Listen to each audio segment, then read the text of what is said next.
Hello, everyone, and welcome to another Horrific Chat. I'm joined by Alejandro Gomez, writer and filmmaker, to discuss his inspirations, aspirations, and journey into horror. Welcome, buddy, and thank you for joining me. And also, we need to be a bit fragile, bit careful, folks. He's a bit fragile because you're right. Last night at a convention, and kind of enjoyed yourself a bit too much. So worth it, actually. It was It an always event. is. Yeah.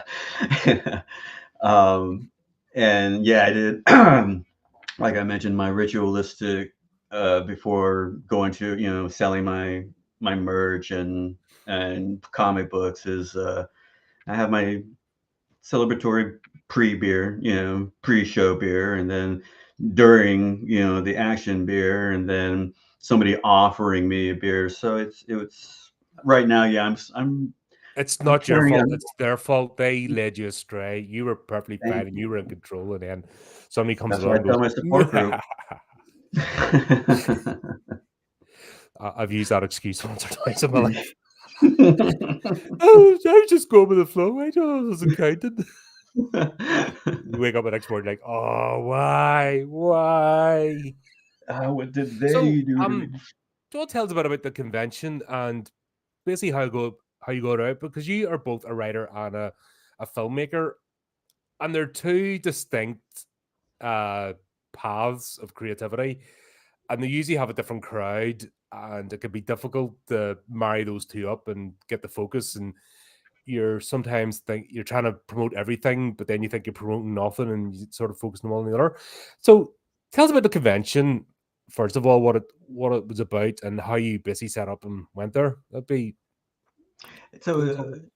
yeah, well, this is a small, very small event, just celebrating Halloween and everything horror, and it's part of a.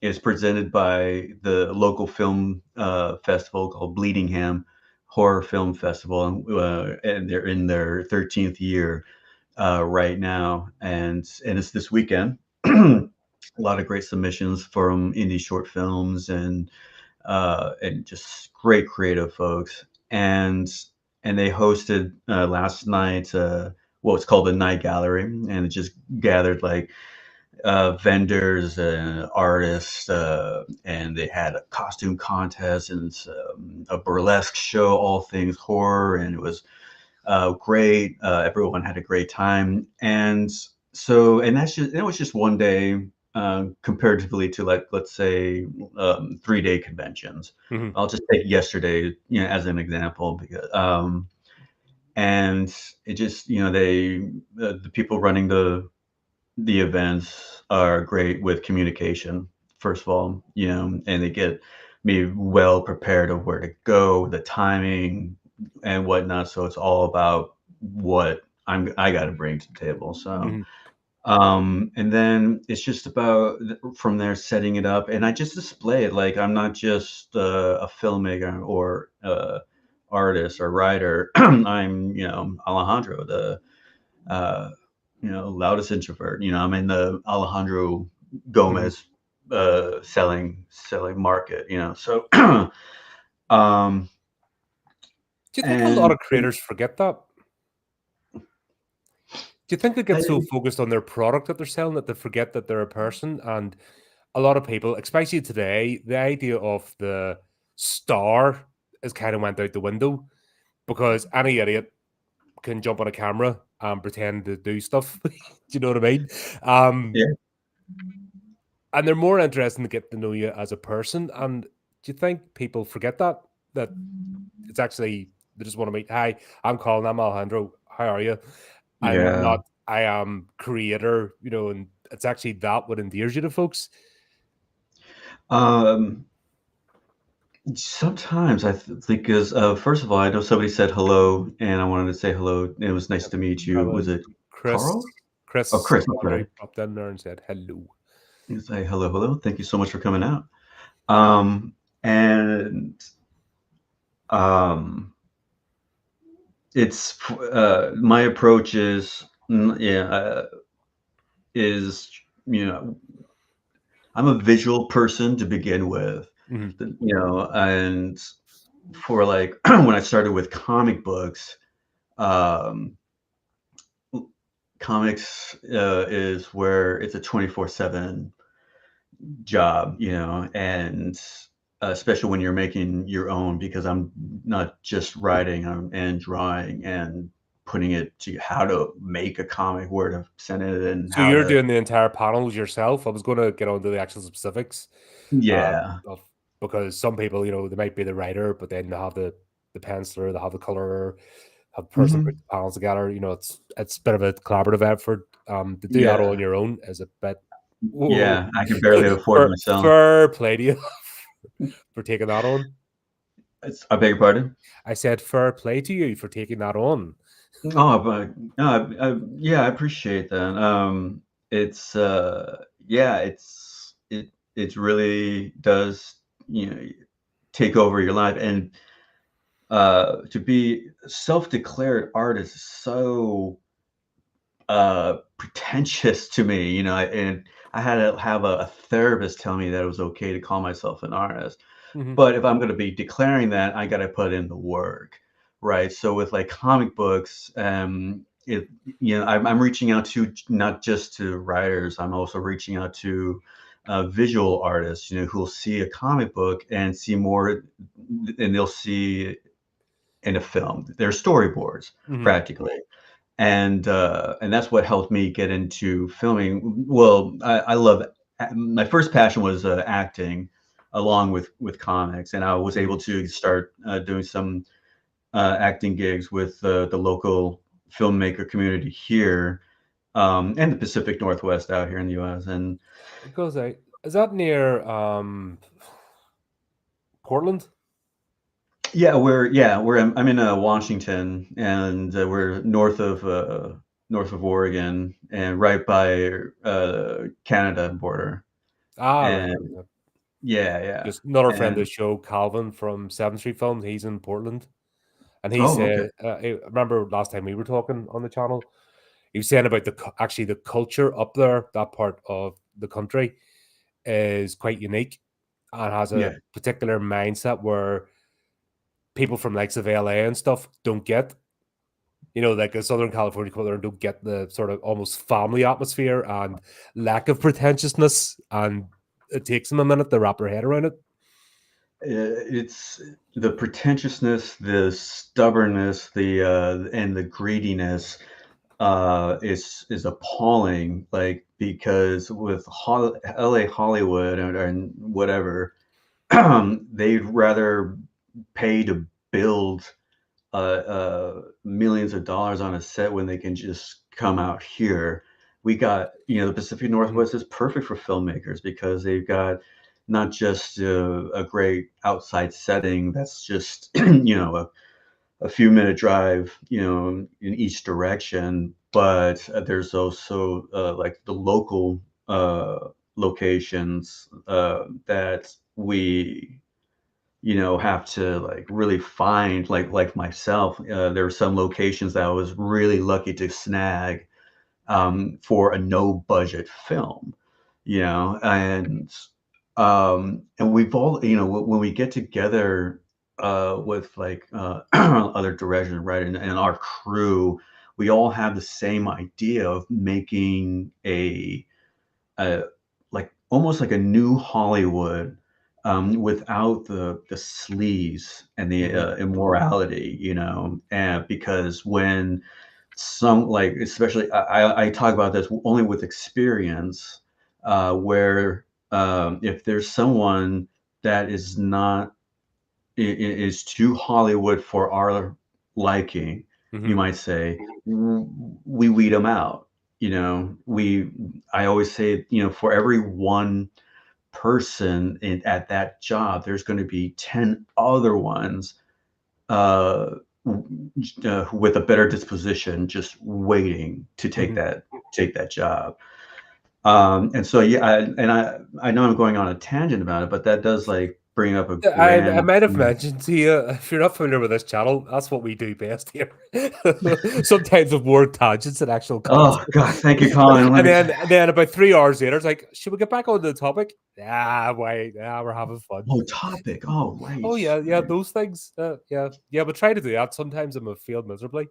For example, our Alien Romulus review was 4 hours long because Oh, awesome. Oh, and we no, were still ready to keep going. Do you know what I mean? Because yeah, it's yeah. so What else am I fun. gonna do? This is great. Yeah, absolutely. No, definitely. Just it really when that topic comes up though, and it is nice to hear it outside of my or social bubble Mhm. that is agreed that the Pacific Northwest is great for filming, and not enough people are taking advantage of it. They'd rather go to Canada and Vancouver and whatnot because Government funding. eh, that too. A lot of Yeah, that's a lot taxes, of all places. yeah, it's ridiculous. Yeah, but that's why a lot of films happen here in the UK because a nice little here, have some money and don't worry about paying it back, and we'll put in your expenses and it'll be all good. All right, okay.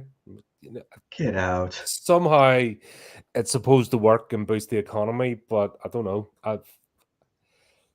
To me, it's all about making a product. If a product's sellable, it works. If you make something that people want, it's going to take care of itself. I'm Mm, always concerned about boosts the sort of it becomes a grift. Once something becomes you're just ticking boxes to get money, filling in forms, you're not actually making the best thing. You just right. become like a civil servant as such. And we've seen that with creativity. It's something that does concern me. The only country I've seen that has managed to buck that trade is actually New Zealand. Because their film council, that's how Peter Jackson started off, like likes of Bad Taste and Dead Alive. It was Yeah, the New yeah, Zealand Film Council that helped them get those projects over the line. Now, I don't see any other country in the world ever funding right. those. They'd be like, "What? Absolutely not. Go away." If that Right. makes sense. Yeah, yeah. I hear that, um, and that's kind of blew me away. And I'm pretty sure Monty Python Holy Grail. Hmm. No studio would touch it until they showed it to, gosh, I think it was John Paul Jones or anyway, like Pink Floyd and a bunch of other bands put their money towards it, Hmm. saying that they wanted Anyway, I know that's I don't even know. I hope that's right. Maybe No, I I could don't be think they completely were. wrong. They're still persona non grata even after all these years Yeah, because they just saw the fun in life and they saw the ridiculousness of the human condition. And yeah, sometimes you just need to bloody laugh. And that's it. yeah, And even back then, they're just these people that are so uptight. yeah, And I think they're afraid of themselves. And that's one thing, yourself, the horror genre itself gets so much flack. And yet, by embracing the darkness, I think that's why you tend to meet better people in the horror genre. If you go to likes of creativity, groups outside of horror, the bitchiness is unreal. Like the backstabbing, the people trying to step on each other. Like yeah, take writing, for example, or comic books. Flipping comic books are mental. You look at the absolute lunatics of comic book fans and comic book creators and comic book artists are at each other's throats. yeah, Like it's yeah. crazy. There's no It, logical reason to get on like that. yeah, and I just try not to uh, fall into it, because I see it, and they try to. There's people who've been trying to have their little scare tactics, is what I like to call it, and I just see it as a way of them being scared I'm just some other schmo trying to get their dollar. And with me at the conventions and with any of my stuff, Mhm. it's formally for me, that I'm sure it was inspired by somewhere that somebody could be able to relate to, regardless. And so when I put it out there and I'm talking to someone at my table, I realize that they're they don't just want a shirt, they to take home. They want to take home a little bit of me, Yeah, the with the experience, you just order online. exactly. No, no, I mean, no, exactly, because of because I'll Mhm. talk to people. I love talking to these folks, and uh, because obviously I warn them not to feed this ego. I warn them every time, but of course they say some great stuff, and it's the ones with the parents that bring their kids over because the kids are too nervous to talk to me and whatnot, and because they want to be do what I do, Mhm. and whatnot. And I just love building those kids up, say keep drawing, don't let anybody get in your way, and they just but can barely speak. They sound like a wet parrot, and they'll show me these drawings, um and I just find the best what I could find, regardless, it's not the whatever it is, I'm gonna say, you know what, I like the shading on this, this Yeah, you're line not weight gonna be looks like, "Hey, we've not quite the right. standard." Yeah, yeah. You're not This gonna is I judge don't know them. what I don't what's this, and I don't get it. That's I'm not a psychiatrist. I'm an Yeah. artist. I just looking at it and evaluating it and give them something to go home and practice on and whatnot. And and that's when people will look at and buy a print or buy Mhm. a shirt, because of that shared moment kind of stuff. That's another thing I don't get about that mentality, because if you've met your average horror nerd, they'll go to a convention and it's like, "Ooh, shiny thing. Oh, there's another shiny. Oh, that's shiny too." And they'll just have their arms full of stuff because it's shiny, and it's not like, "This is my artist. If I buy from that artist, I'm not gonna buy from them." It doesn't happen. It's it's that sort of corporate No, commodity, no, the bland you're not wrong. beige number crunchers who Yeah, they're out there for yeah. sure. Mhm. And then there's your I see also average, convention goers that know the routine. They go in, they don't buy the first thing they see, they scout all the tables first, like, a couple of times, because these people have three-day passes most of the time, and they can't just they like to and everyone has a budget, you Yeah. know, That's and, life. That's reality. precisely, precisely. So it's I'm a terrible salesman. I am a terrible. I'm surprised I have a pen, you know, Mhm. that because one, I don't, haggle people. I don't try to boss people and say, buy this shirt, buy Mhm. this book. I first talk to them and do you like comics? Um, what's your horror? You just talk to them, and if anything, they take my card, and months later they'll say, you know what, I think I'll buy my friend a shirt from this guy, da da da, Playing the long because game. he was so nice. Yeah, Yeah, and that's a lot of people forget that. I've seen that as well, especially with indie creators. There's this almost desperation, which is what I try to. Obviously, we're major proponents in this channel for independent creators. It's already having the mainstream stuff, but at the end of the day, it's the fast food restaurant. That's what I always equate it to. It's the same yeah, burger, the same fries. They might paint the box different, but it's a fast food chain. There's no art there. I mean, there's right, sauces made in the lab, the spec, and that's it. right, Nothing right. is really different, and it's just churning out as much and as regular as possible. Mm, Where mm, indie creators have an advantage of each time bringing something unique, but there's also this desperation. I think it might be a confidence thing, or just not understand that you can just be a person and just talk to people and things will happen. yeah, This idea of being a salesperson as well, like I struggle with it. I struggle with massively with self promotion, because I don't want to be that person. You know what they're like? They pop on, buy my stuff, buy my stuff, buy my stuff over and over right, again. It's like, right. I hate that. I don't want to be that. So you tend to shy away from it. So it's a tricky one, but sometimes And, just playing and the long game, just letting people know you exist, and if they have a positive interaction with you, oh, That was a nice chat.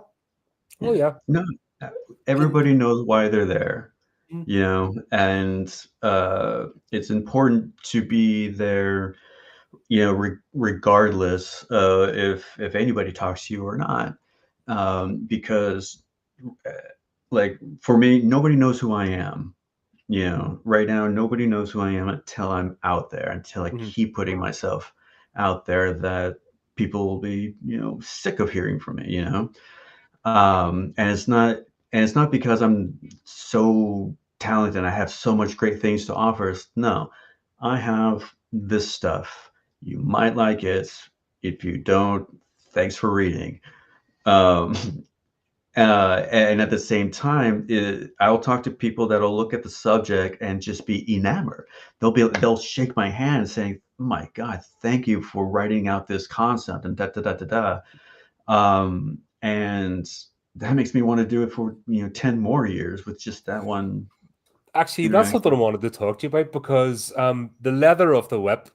I'll not lie. I read that title. I'm not thinking what the premise of the story is. yeah, yeah, Where did that title come from? Because that's not what I'm thinking. I'm thinking gimp suits and stocks and paddles.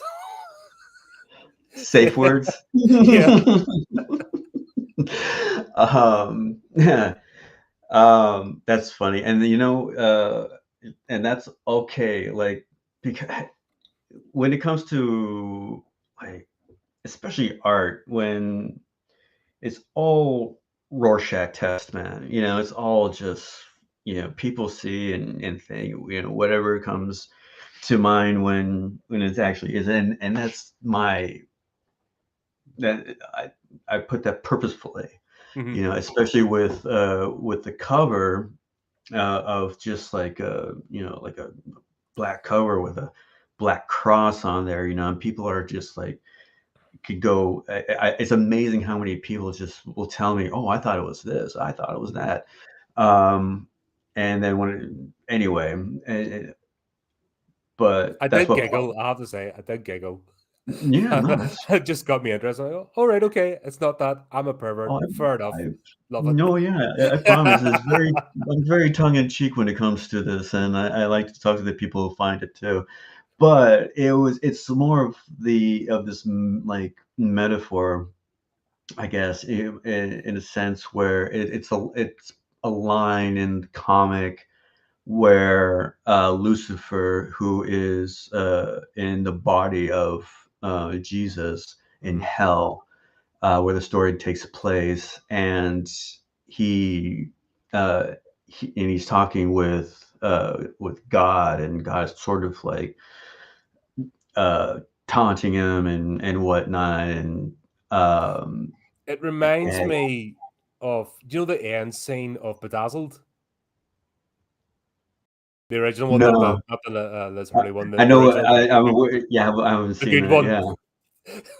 yeah. It's what? Where Peter Cook is, he's definitely up talking to God. God's laughing at him, going, he's like, I'll get you next time. Except this is a little darker from Yeah, well, yeah, not as sexy.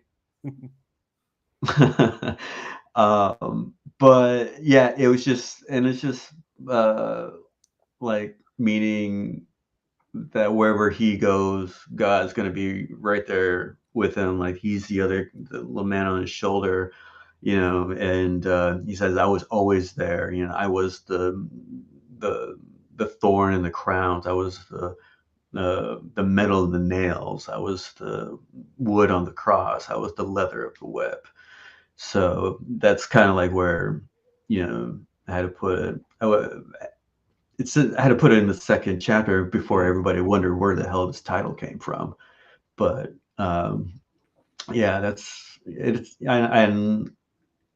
um, and the title. Every time I think about it, it's the people's reaction to it, like such as yours, um, and everybody else's, because it just opens up that conversation real quick, and um, so yeah, and it's like, why do I want to? It sounds hot, you won't forget it. Yeah, you it works. know. At the end of the day, that's the thing. It works and it has context. It's not just clickbait. When you actually go into the story, it has context. And I like that. Once again, it's all about how do you make yourself that little bit different, or how do you make your product that it's not like the thousands of like at the moment. If nothing else was created from today onwards, we have enough material the last 20 lifetimes. We never movies alone, horror movies alone, but there's still that desire. It's a human need to Yeah, create, to put something out there. It's partly, I think, about putting things together, but also leaving legacy. It's just how we have evolved and what we are, and we should never yeah, apologize for it. yeah, for sure, for sure. I and this was definitely the comic book is definitely unapologetic, uh, because it also my first convention when I was first premiering the comic book, which, like I said, is about uh, Lucifer, possessing the body of Jesus, and or to go back to heaven and undo God's will, but goes through hell first to free the rest of the souls, and these couple of kids, these puppies that still have their puppy smell, and they just pick it up, and I told them exactly what it was, and it's like blasphemous, and walks right off, and I was like, I made it, you know. Um, oh, what is this? uh, I don't know. You did that, not me. The hands are. Oh, that's dope as fuck. I didn't Bloody tell you I hell! was a What's superhero. Yeah. do it again? Do it um, again. Sparkly lights. Oh dear! So the big man's watching. We're getting. yeah, I'm a, right. I've already my first class ticket to hell is already booked express, so I don't care anymore. I think that's why I just left alone. Anyway, but that's was kind of like though a big challenge for me at the time was I felt like I was going too starting too big. Like the whole series was planned to be, and is still planned to be, 13 issues, and Mhm. two volumes, and I've already got the first volume going, and of course, and then there's people who will tell me, or ask, you know, unsolicited advice, uh, which is still criticism. Why don't you do like half the books, or why don't you start small and blah blah blah blah? And Oh, it's you like, mean those really successful publishers that have never created anything in their life, and they're sitting in their armchair? Do you know the YouTube experts I get telling me how to do this? And you look at their channel, no videos, and you're like, all right, okay. I think I might be doing okay, but you have to laugh. You just have I to. do, yeah. I'd like to ask them like what they do that they could be able to do their job half-assed, Mhm. and get away with it. And how do you become, so successful at just, you know, not going all the way with something you're so obviously passionate about? And but that, and it's no thanks to them, but it still just pushes me to keep doing it. It's like, Mhm. oh, you don't, because it's almost like they're saying, I don't think you can do it, is what I somehow Yeah. translates to Give me, up. Give up. Stop. Right, right, right. And so it's like, oh, well then I guess I'm just gonna have to show you why it has to be this grand or whatnot. And it's my mentality of like there's no tomorrow. Mhm. I can go to bed. My reality is completely different the next time I wake up. Yep. You never know. So yeah, so I'm just like I feel like I'm just always in a rush to get out there because it's a part of living is creating, and I love just creating, and kind of also just get back into horror. Um, uh, it's just it's so therapeutic. Like, man, it's somebody pisses me off, I just put them in my story and find many ways of how to destroy them and kill them, and it turns into brilliant writing. So, Yep. um, and that's why I say like a lot of horror writers I meet are just the nicest folks. They're just the nicest people because they get all, any of their, demons and monsters they have control of through their works and whatnot, and so they're just like, yeah, we all Even fucking get horror it. fans who don't create tend to have that mentality as well. Because Yeah, I think it's the only genre where it actually provides you with a catharsis. yeah. You know what I mean? Mm, You go to the bitchiest people on the planet, comedy. Do you know what I mean? Some of the nastiest people are in the comedy circuit and are involved in comedy. And you're just like, yeah. what they present. Oh, there's Twitch coming alive as well. Greetings. Hello, Thanks for hello. joining. And also, you lurkers, RSC is up in the top counter. Don't be shy. Oh, Alejandro's oh, here to hey join us, there. so don't be afraid to pop a wee message in, and we don't bite much. You might feel the Yeah. leather of the whip though. Oh, we have Only if you're headache, well behaved and ask nicely. hungover. I need a sip But of my coffee. yeah, I think with horror fans as well, that just They are the because we sweetest look people. at the darkness and we don't shy away from it. Yeah, because they know the truth of it. They get the truth of it. And and it's totally understandable, and especially when you have this. I feel for me myself, and when I think every time I think about it, is the controlling of that supposed fear and darkness, and not just controlling it, but being a part of it. Like when, man, loving my slasher films and whatnot. Yeah, I didn't care too much about the story. I just loved it how it was made. Mhm. You know, and just I'm always enthralled with like some of the shittiest movies. I hope I can swear on here. Fuck Um, no, fucking dare you? um, but they have great behind the scenes stories. Each one, like how they managed to take somebody's head off, with just using corn syrup and chocolate syrup and shit like that. It's creativity in the funnest way. That's I love I was that was one of the things that drew me the horror even as a young one was the special features.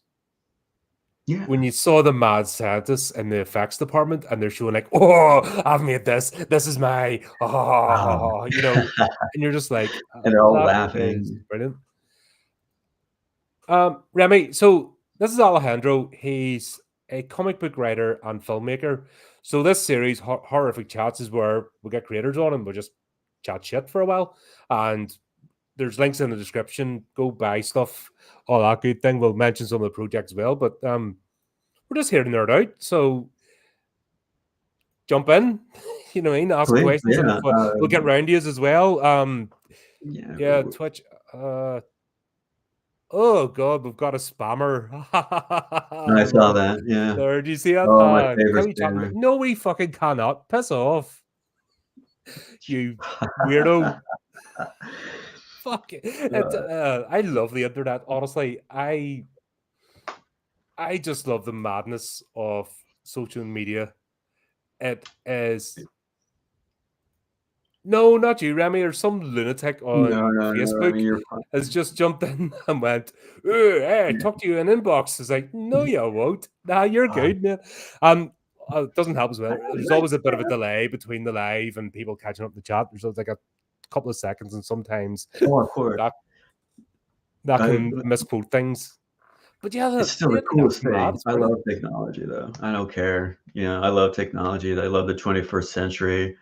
I could be able to, pay with, my phone now at conventions. So anyway, I don't want to get into We can that. talk halfway across the world, different in the next Like, room. absolutely, absolutely. And and people just are like okay with it. It's like, yeah, I'm talking to somebody across the pond. Yeah. Yeah, just that's okay. I got to do that 20 It's a years ago. Saturday. It so, anyway, yeah, I'm always enthralled with, um, technology, and, w what it can, obviously the connection and the knowledge um, and the spammers, where we would be without our spammers. So Do you I guess know some of my funniest content is when we just I get all the spam up, I just talk about it, and it's like, "Ah, you're a dick." Um, Jenna Ortega fans, I pity that poor wee girl. Her fans are muppets, like they're proper window lickers. She Oh, hasn't yeah. checked. Her fans are absolutely atrocious. They will jump Um, on you or nothing, and you're just like, "Come and play." I'm here. It's all good. um, I have a very, very, small uh, but big-hearted fan base.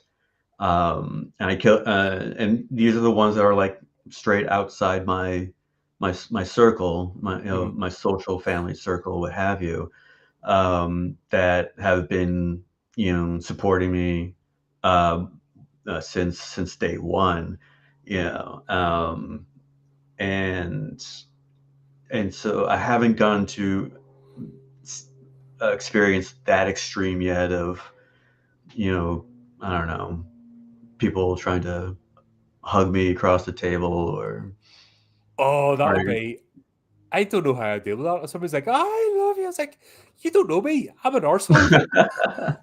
Talk to me for 5 minutes and you'll find this out something different." Right, right. But I Yeah, think as well, the whole the indie creative sphere, it that idea of the star, like I said, is gone. And thank goodness, it never served any purpose apart from to sell absolute schlock, and it's people have twigged on, hence why Hollywood, for example, is crumbling, and it's going to be glorious to watch that institution fall. I can't wait. yeah, Like yeah. den of shittiness and just It absolute arseholes, and the sooner they all end up unemployed, the better. But absolutely, with yeah. this sort of sphere, you don't have fans. You have people that appreciate what you do and Mhm. friends that join in the chat. You know what I mean? It's Remy, there's Uh, Chris, there's random Facebook scammer. They're all great to have you. And people who follow this channel are sadistic. They know how to push my buttons. So what they'll do to me is they'll recommend the shittiest movie that they know is going to wind me up, just to laugh at me when I go off on one on this review stream. you know, and you don't get that if you're a star. And I wouldn't want it any other way. Right, yeah. No, I'm such a private person, and and success, is so subjective. Like, I'll never forget, the first convention I did, and I was talking to this other artist, uh, and he was saying, "Listen, if you sell one book today, you're in the business. You are a professional now. You are successful, and what that means now is, since you're in the business, means you have to show up to work. You need to show up to the table every day and keep doing it. And if you have a 9 to 5 job, wage slave, it's nothing wrong with that. Just don't get too good at it. But suddenly you will have 2 jobs. You'll have 2 8-hour jobs. If not, the artist, the career job is 24/7, even at your other job. But regardless, It's something and you don't switch off. I think being a creative person is just part of who you are. I don't think you just choose to do it. I remember what was it? Stan Lee used to say he just turned up to work and he did it, but I don't think so. I think he was just trying to downplay that sort of thing. I think if you're a creative person, you want to create. That's your drive. mhm, yeah, it's where I find most of my energy. Really, like everywhere else, I'm just like, "I'm tired." But like when I'm man, when I was making my short films, um, I had the energy of a bear. Like I was on my feet like 8 hours, 8 to 10 hours, just running back and forth. But y- it was I didn't feel it. I wasn't like I was loving it, Mhm. and that's what the creative process should be. And yeah, but at the same time, I get worn out easily. I forget to eat, I forget, or in time, it's lost, and my body will tell me that it's time to rest. One form or another, one way, I'll just stop um, It's when you and sit down in the sofa and you maybe playing your phone, something next thing you know, 6 hours have gone past. You just haven't even seen it happen. You're like, all right, okay, right. I guess I was tired. uh, uh, just what was it? Just Thursday before the event last night, I was taking a nap and I woke up and I was like, "Oh my god, I think I missed my interview. Oh no, I think I've missed yeah, it's What day is it? What week? Oh, exactly. It's one long week. It's just turned into one day. It's just one long day. So anyway, yeah, and so that but was the Executioner series. You've two out there at the moment. You have the third one on the way. Do you want to explain what the premise that is? Sort of how to quick. It's not strictly vampires. It's correct. supernatural creatures in general. It's a sort of a war being waged. It'd be easy in first glance to think it's just purely a vampire movie, but it's a bit more than that, isn't it? It is, and it begins with a family of three who are professional elite vampire hunter killers, and there's the mother played by Elena Stega, and myself as the father, and Sophie Burns is our little one. She's a 13-year-old who plays Kitten, and she's a fierce little, killer and whatnot. And we're just the old folks, just going out and the first film called The Last Sunrise: An Executioner's Story um, was really just because there's so many other films out there. I'm sure named Last Sunrise. I had to conclude something, and so I made the story surround just these three folks, and the vampires really um, are almost just background pillars for to carry the story. Um, like I didn't want to be focused on like who these vampires, what kind of vampires are. I just knew I didn't want them to be hissing. I am sick of hissing vampires. That's half the What about reason why I made. sparkly vampires? Yeah. I don't settle for that. I settle for quacking, vampires by this point. But anyway, so and they're part of an organization of elite vampire hunters and called the Guild of Executioners. Again, it was like the vampires and the background. I wanted to make really vague at the time because it's not about the vampires or it's just about the family of three. Um, and it's only considered really a horror because vampires are being killed in there. And until the second one came around, only because people asked for one, and I was like, I'd be happy to. I was able to get a little bit more deeper in details about the background and what not, and where they came from and where it's going. And now I'm in post for the third and final installments, and they're short film, 15-minute short films, and everyone works super hard on it. Again, it was based on all volunteer time with people who love doing what they wanted to do. Like my director of photography, Nathan Harris. He's our main camera guy because he loves his department, and he loves his gears, and he talks to me like I can understand what he's talking about, he's like a kid with a toy, and I'm supposed to be like, oh wow, of course.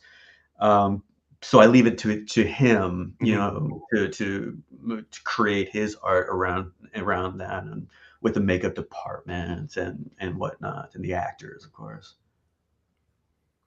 Yeah, but cool. and see. So obviously, when you get into filmmaking, that's a completely different ball game from writing or creating, because writing, unless you've got a publisher who's giving you a deadline, you've all the time in the world. You can sit in your head. You can, you know, start a project, stop a project.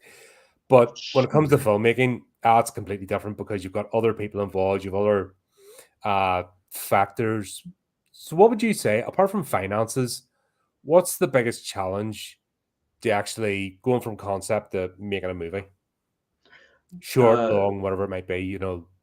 the first would be scheduling above anything else, because everyone, instead of me paying them, they are paying me with their time, which is something I respected and always had to keep in my mind. Um, I tell them that they were my boss because they're of the time that they're giving, and so I had to be. It was like herding cats, Hmm. and to get everyone at the same place at the same time for a certain amount of time, when everybody else has their own lives, and they have better things to do on a Saturday a lot of the time, um, and so my job was to do my best to reward them with whatever I had, and of course, a lot of it was gratitude, and trying to just help out in any way I could, and um, so that was really probably the one of the biggest, uh, biggest challenges was the scheduling part.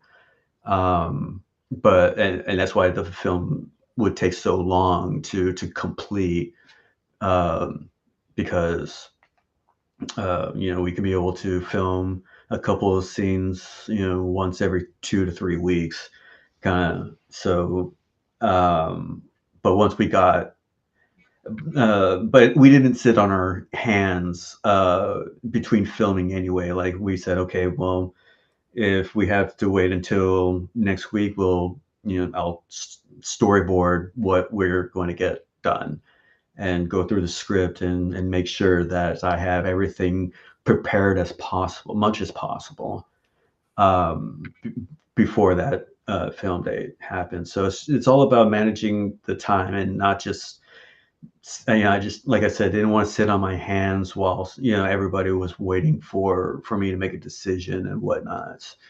Um, and, having to have all the answers is also, tough, because sometimes you just don't. Hmm. But these folks that I worked with, were handpicked because they were not only so good at what they do, but because of the best, friendliest people that I want uh, other people to work with as well. To have fun, because we're all, at the end of the day, I tell them we're all just a bunch of silly billies, making up, imaginary, you know, stuff, and so, um, But but yeah. once again, I always argue against that. It doesn't matter whether it's for profit or not. The art of creativity is not wasted time. Even if it's just to give someone an outlet from their 9 to 5, like you said, just that Mm. being part of something, getting put together, and it being out there in the universe, you've been part of it, you've made it.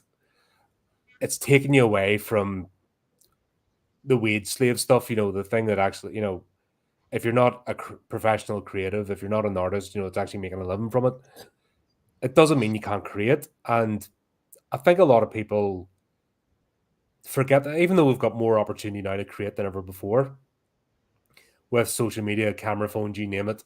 We seem to get less people wanting to jump in. To think that, I don't know, to do a video on YouTube, you have to like automatically be like in the top 10 of all time, you know, first Mm. video round, or else they failed, or they can't have a go, or even, I don't know, Instagram or something, doing photos or shorts, or writing a short story or something. They think that unless they're going to be an award winning whatever, it's not worth Mm. doing. All What would right. you say to people that sort of think like that, or it's maybe putting them off getting creative? Uh, you have to have a passion for what you want to do. And so when I say, and of course, being creative in your art is very, um, it, it can apply to whatever you want to do. You want to be a writer or whatnot, or a painter. Is um, there is always going to be somebody better than you. Um, there's always going to be people who are not going to be as better as you, and it's not your decision to, or judgment or job to decide which is which. um and just show up to the table as if this was this is what I know you mentioned, like, deadlines. Hmm. But for me, I worked as if I was getting paid for it, because it's an investment in, the time I'm investing in my creativity is, for my future.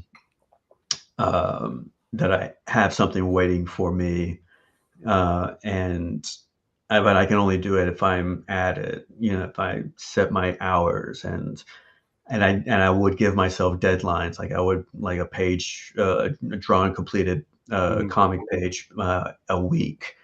And I know that there's professionals out there that I gotta get 5 done in a week,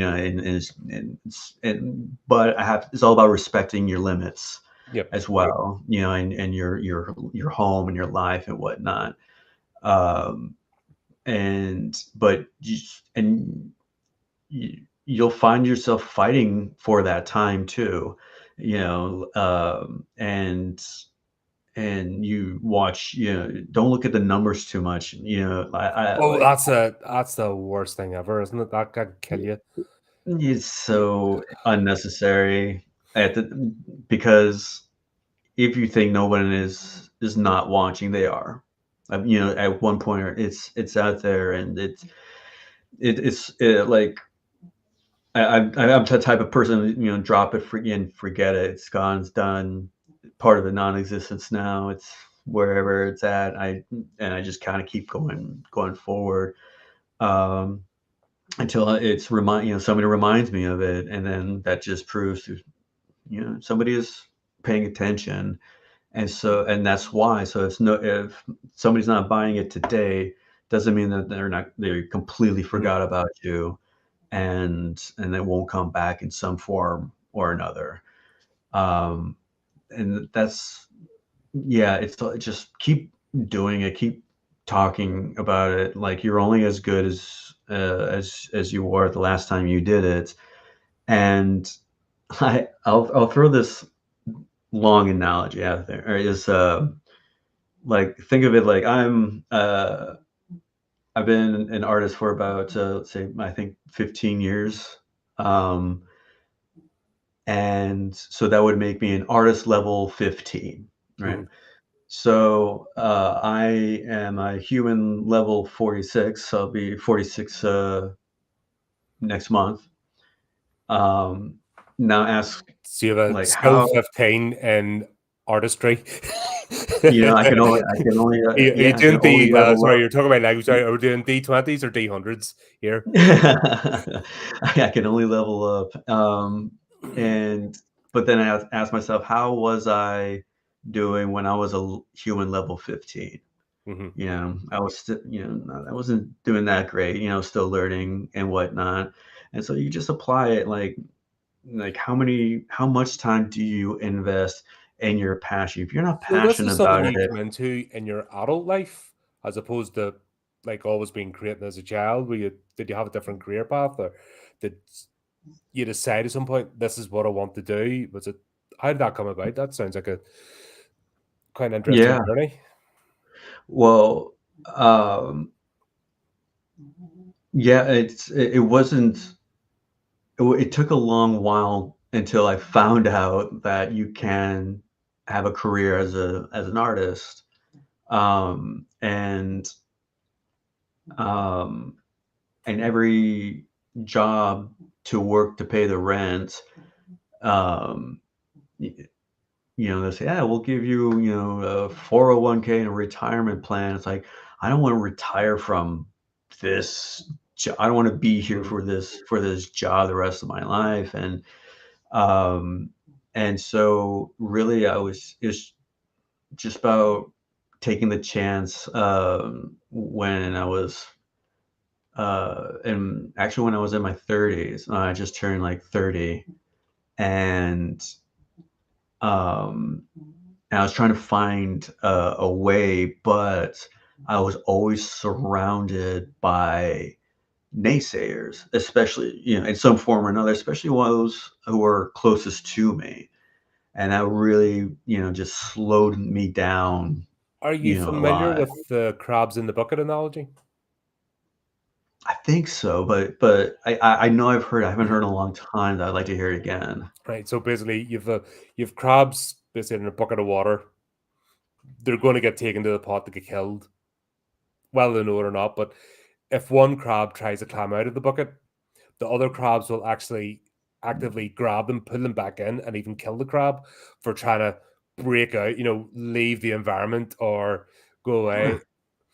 And it's a big thing in the UK, actually, especially with the class system. If you try to operate outside your social group, or what are you doing that for? Why can't you Mm, just be a normal person? And right.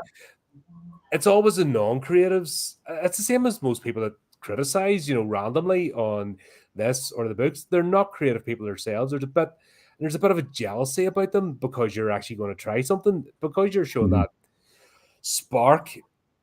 It inspires people, but as many people as it inspires, it also revulses because you're shining a reflection to them of themselves, of what they can never do or will never be brave enough to do. And it's not even about talent, it's just about the mentality of having a go. Oh my God. They will never be that brave to do it. So if they see somebody else, especially in the same social economic status or social circle or neighborhood, if you can do it, that means they can do it, and they don't want to be shown up. Why aren't you having a Mhm. go then?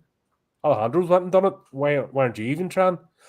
And they don't want that. It's actually a deeper thing of, I don't want to be shown up, so I'm going to stamp this person down so that it doesn't upset the apple cart. It's kind of It tragic. It's a tragic mentality to live by.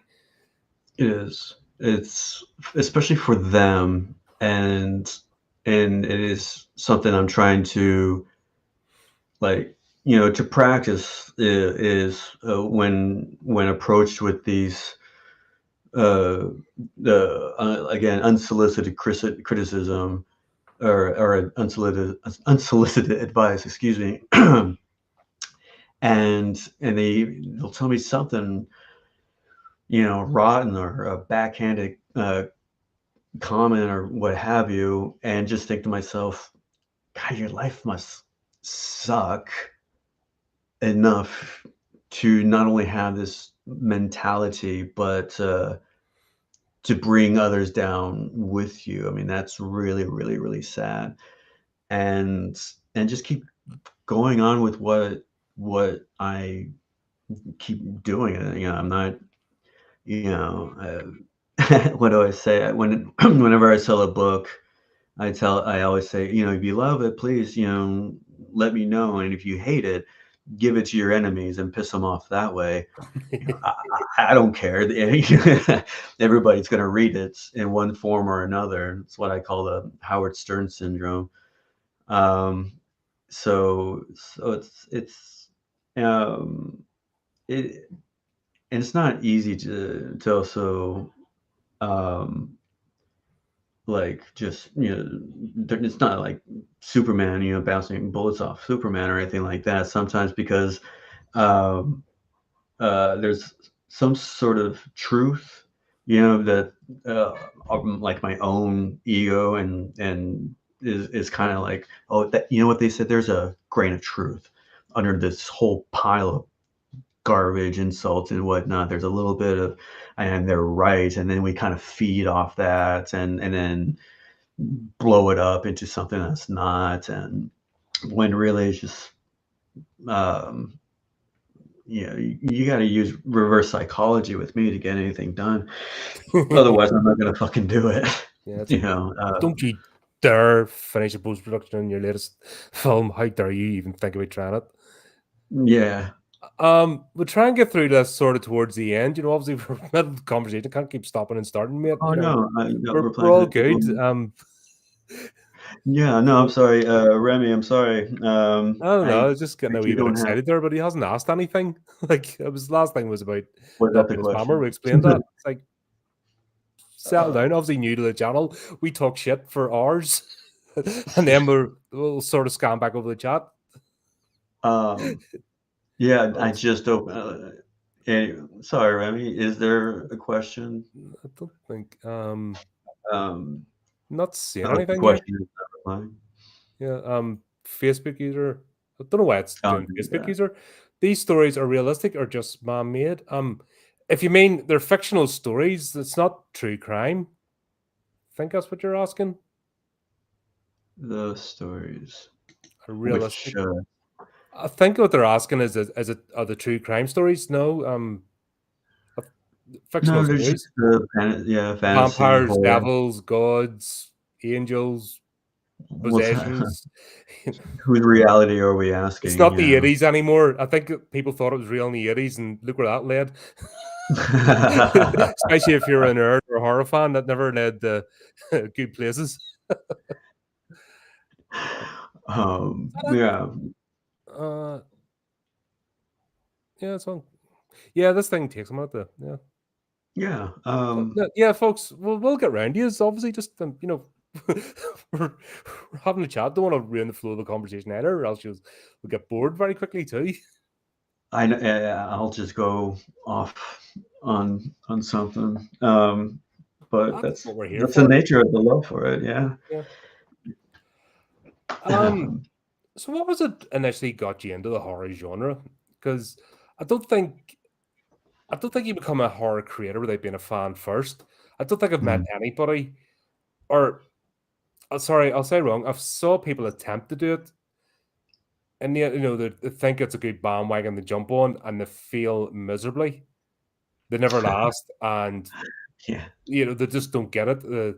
I'll like the sort of directors like, oh well, I'll just make a horror movie because it's cheap and shitty, and people will watch anything. And David Gordon Green looking at you, arsehole, and they don't understand the genre. Yeah. And the absolutely create abominations. Mr. Crow remake director, looking at you.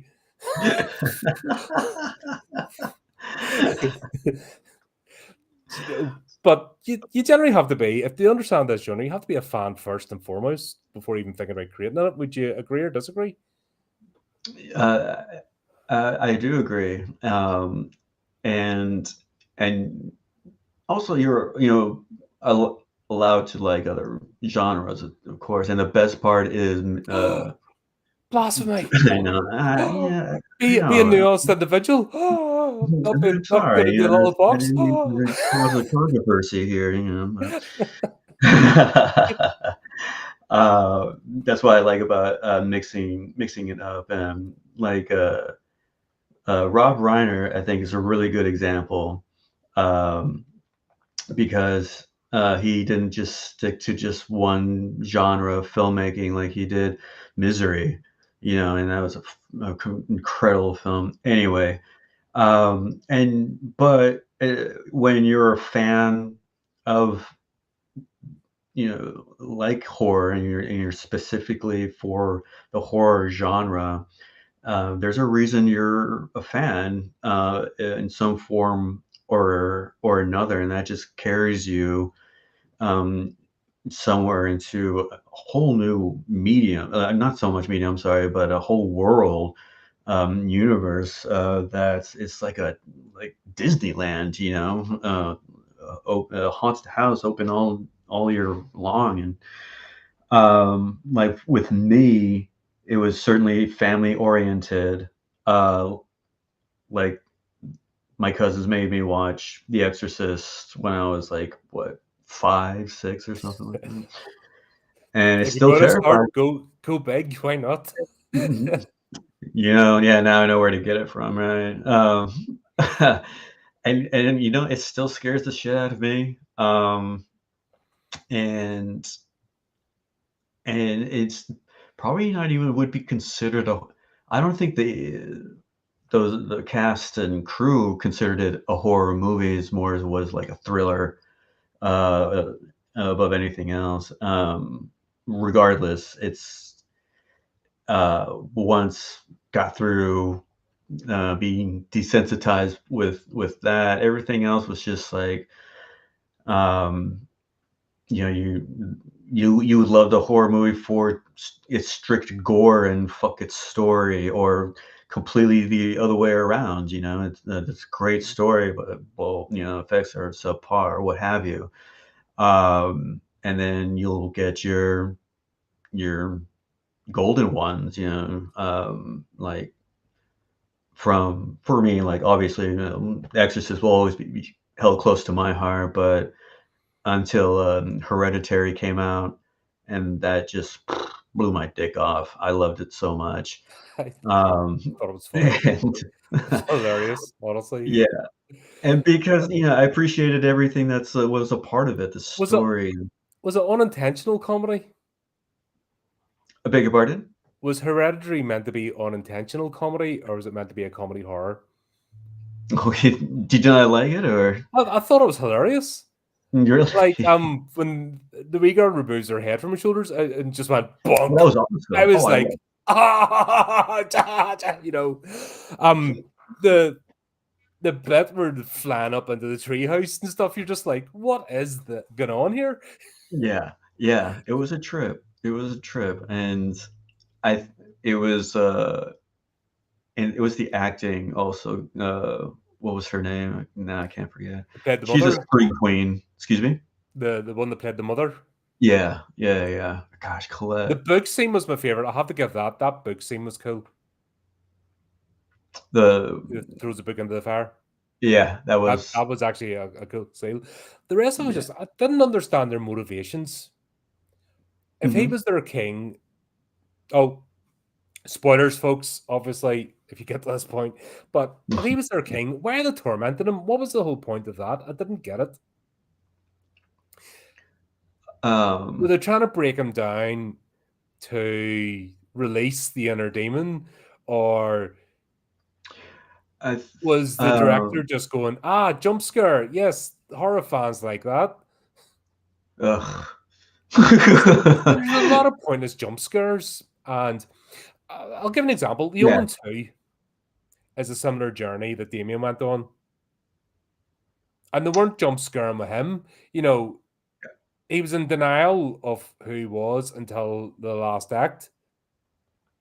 But there wasn't this idea of no, he was being protected. There's people still trying to take him out, and he was being protected by those who believed in him, and they're waiting for him to come into his own. But with Hereditary, I don't know. It felt like they were trying to force. I can't remember the character's name, but the young lad. It was like they were trying to force him into this and almost vibrate him into accepting his role. Where do you know the old saying, "You trap flies with honey rather than vinegar," sort of thing. It Yeah. just the premise didn't make sense, and then the whole marketing thing was on the wee girl as if it was her story, and really she was nothing to do with it.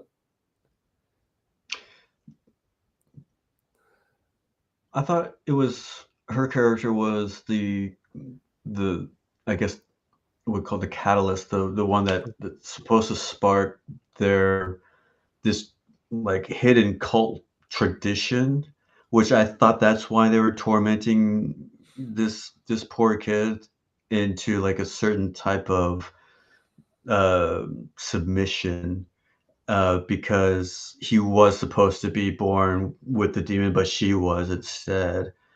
Anyway, That Is that what it that was? If that's what it was, actually, that's hilarious. She was born to be the demon, and he accidentally beheaded her because he was baked off his tree. So they're like, "Well, guess what? You're going to be a demon now." Um, I don't think it that was would an have been a accident. brilliant. That would have been a Yeah. fantastic comedy horror. If you picture, I don't know, Nick Cage running about in this doing crazy stuff, and that being the Yeah. premise, that would have been brilliant. But to me, Looney Tune music. yeah, just that level of insanity, that would have been, well, you beheaded your sister. She was the chosen one. No, it's got to be you. But I don't want to be. Well, guess what? Bah. That would have been uh, Uh, hilarious, and I would have loved it. But I just um, didn't get I the think she whole. had to die though, because she was not supposed to be, you know, the Demon King. Was supposed to be the young lad, and I don't think that I don't think it was an accident of her, and whether he knew it or not. To them, of course, it was an accident, but there's this But fucking y- deer that just came out of yeah, nowhere. but if it wasn't meant to be an accident, you'd already killed her with peanut butter. If you think about it, because if you Well, had just left her, she would have went into anaphylactic shock. He wouldn't have needed to behead her at 90 miles an then it would hour. have been so funny. Yeah, but was it meant to be funny? That's the question. Was it meant to be a horror comedy? And because they dressed it up as a serious drama, that's where people missed the mark. Because it's still a divisive movie. People still argue over it. Yeah, yeah, it's And wild. No, I've never seen it like and that the though. marketing doesn't fit the movie. Like completely. The trailer and the premise of that doesn't fit with the actual movie. And it's one of those things, if you laugh at it, people get proper upset. Like, what are you laughing at this serious piece of artistic drama? And you're like, I'm a sick twat. I laugh at things. That's me. Deal with it. But also, it's hilarious. Yeah, yeah. No, I get absolutely. It's I'll always laugh at a good fucking death scene, regardless of its context, and my wife would be like, "Oh my God, there's something wrong with you." Well, there's no debate about that. It's just it was awesome the way it was done. I mean, where they just know how to sell it. And I'm just like, There's no uh, exaggeration either. I'm still in stitches. Terrifier 3. is it good?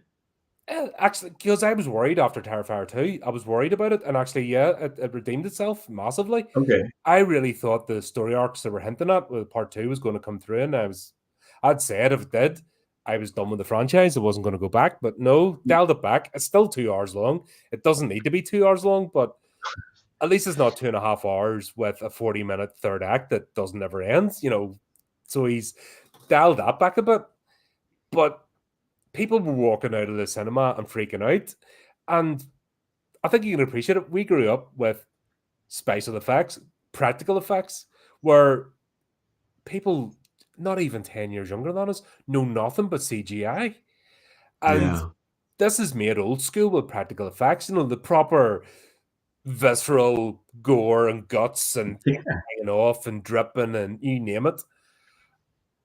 And I think that overwhelmed a lot of people. I would say 6 years and younger than us, that they're just not used to that type of storytelling where, folks like grew up on it, Yeah. miss it. And I think it's made the argument. I've made the argument as well. Like digital blood should be illegal in horror movies. If you put digital blood in a horror movie, you should go to jail immediately. Like Yeah. reopen Alcatraz and just for digital blood creators Yeah. because that Yeah. stuff is horrible. Um, but just going back to the old school practical effects shows how powerful it is. Yeah. That Yeah. it's a puppet, but you get because it's real and tangible and not cartoon. You get Right. invested and you go with it, and because it's actual liquid slopping onto somebody, and some of it goes sloosh, some of it goes splat. Depending on the body part. Yeah. It That you cannot replicate that digitally. every time, regardless, every time. And you're right. No matter what CGI can do, it'll never replace uh, the effect that practical effects has on the audience. Um, and yeah, and people will still be clamoring for it. The it is terrific because of all the work and that's put into it, and you know that they enjoyed doing the work, Mhm. putting into it and seeing it, come to fruition and whatnot, and seeing. And the best part is seeing how it reacts with the audience.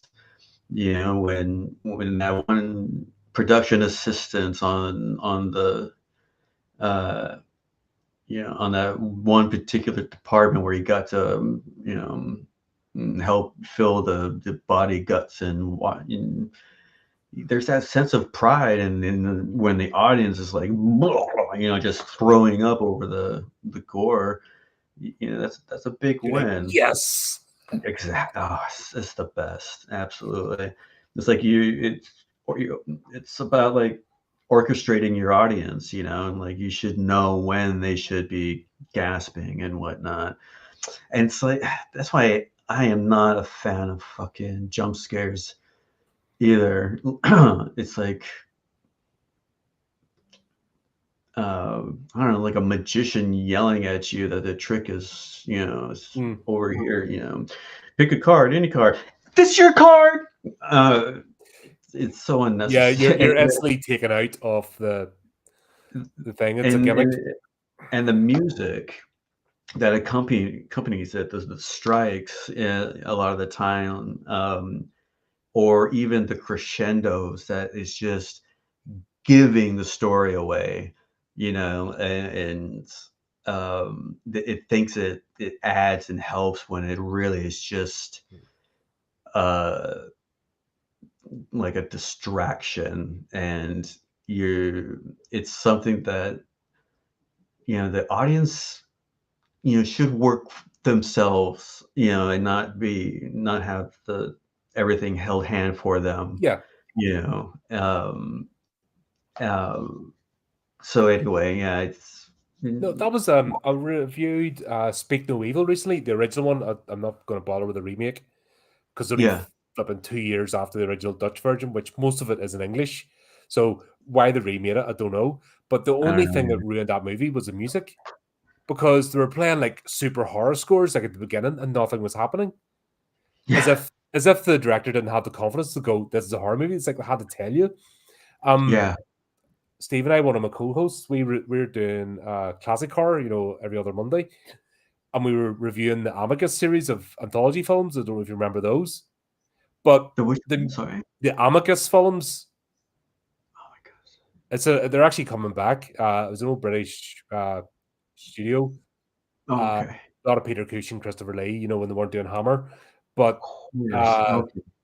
they would like one of their anthologies Asylum, they're playing the Race to Witch Mountain at the beginning, and the guy's only driving up to the gate and getting let in, and it's dun, dun, dun, dun, dun, dun, dun, dun. And you're like, dial it down a bit, let us get in. We know it's a horror movie, calm yourself, that Right. uh what was another one? Spiral, a strange Canadian horror movie. And the music was all up here.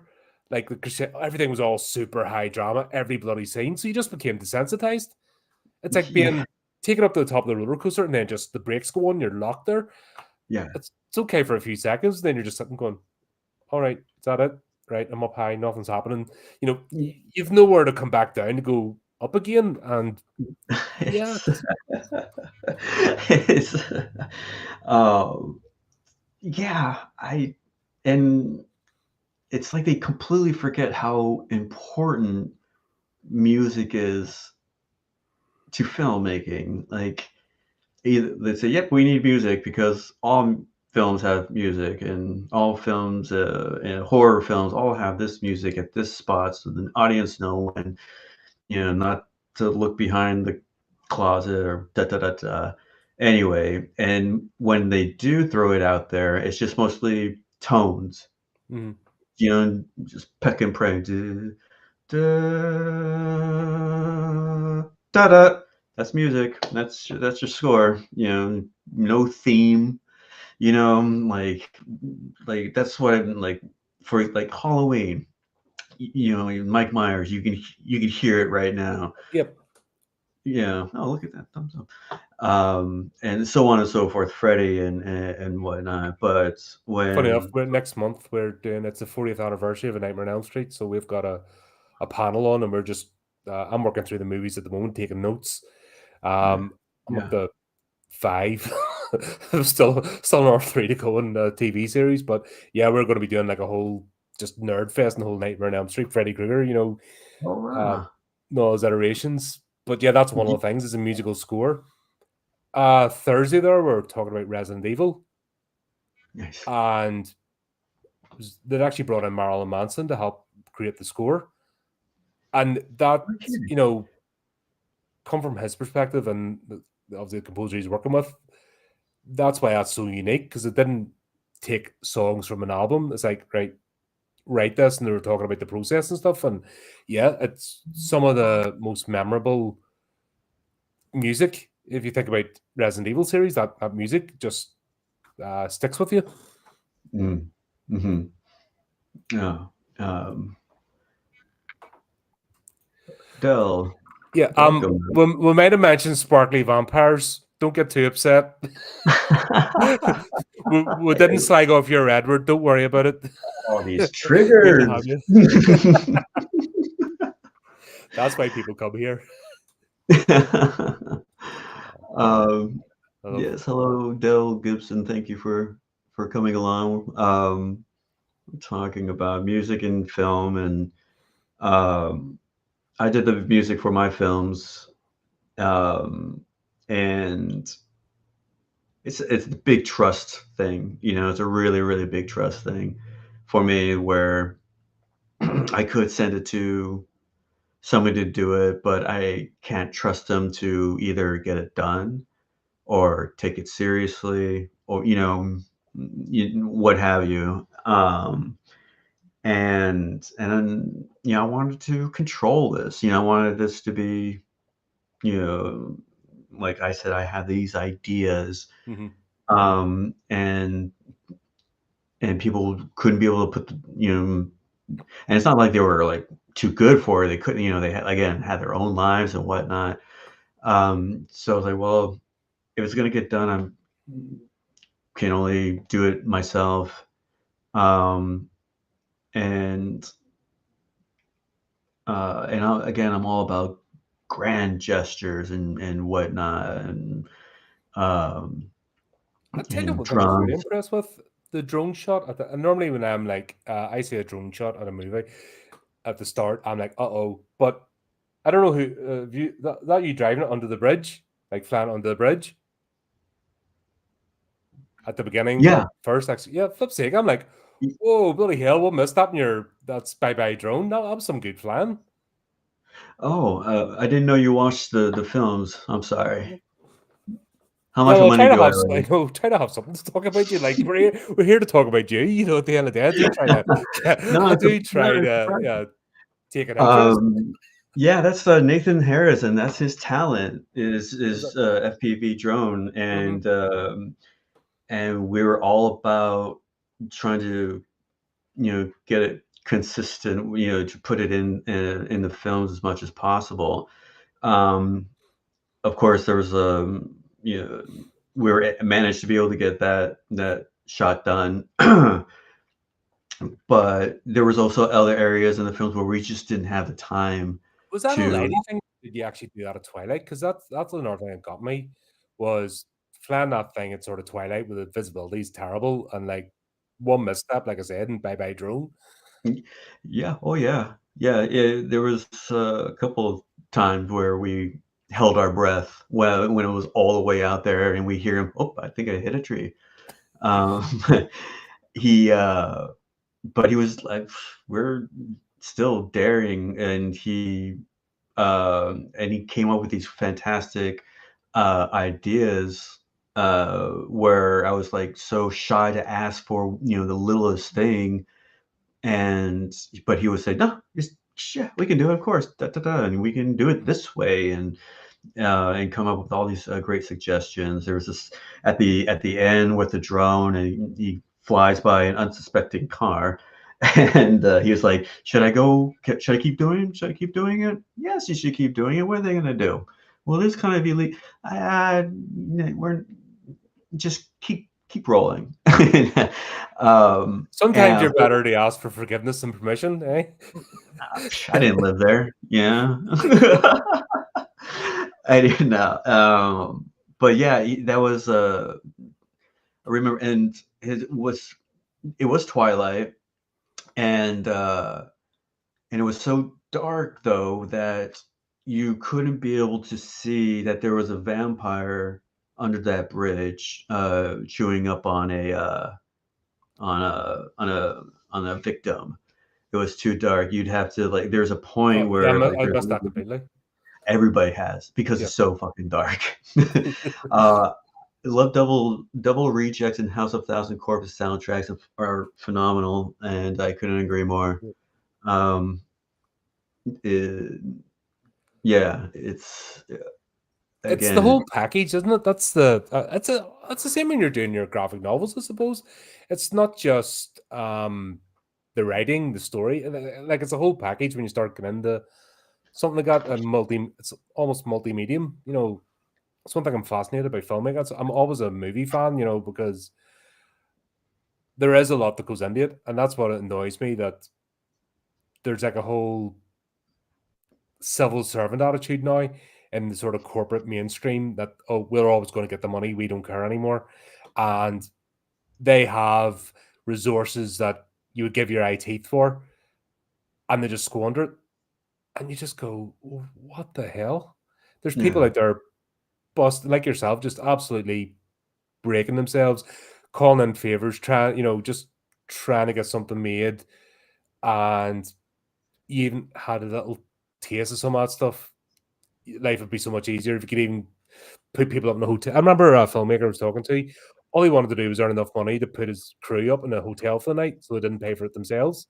You know, hmm I've seen creators at that level put more effort in their yeah, uh, actual product, and then you have these people who have usually put into positions now because we've got two generations of nepotism. That's part of the problem with Hollywood, is that a lot of people haven't earned their place.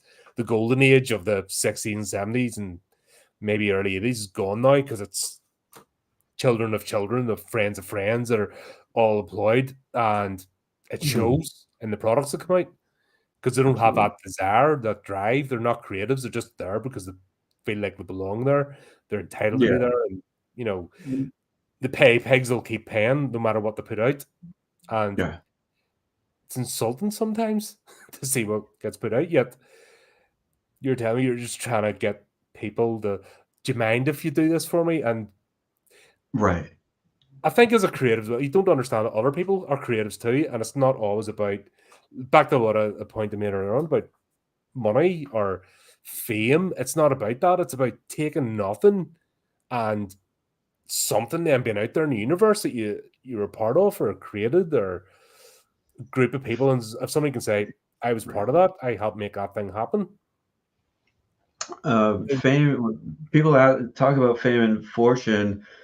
Um, when being a creative, um, they present it in a way where it's like uh, almost childish, but at the same time, it's like, well, is that what comes with success? You know, is because fame to me right now is just my local community who knows my name. Mhm. Five people. And I get to pay my internet and the lights in my house, and not starve and whatnot. That's success. That's to me. And if one check is bigger than the next, that's great. But I refuse to want to live in like a bubble of false sense of security Mhm. where it can be taken away like that, you know. So one of the grandest moments in filmmaking in the first film, that somebody had to tell me, had to, you know, kind of like remind me that I pulled all these people together, you know, from just half of them I didn't even know, Hmm. and but it was, you know, through one contact or another, and the film premiered with standing room only, and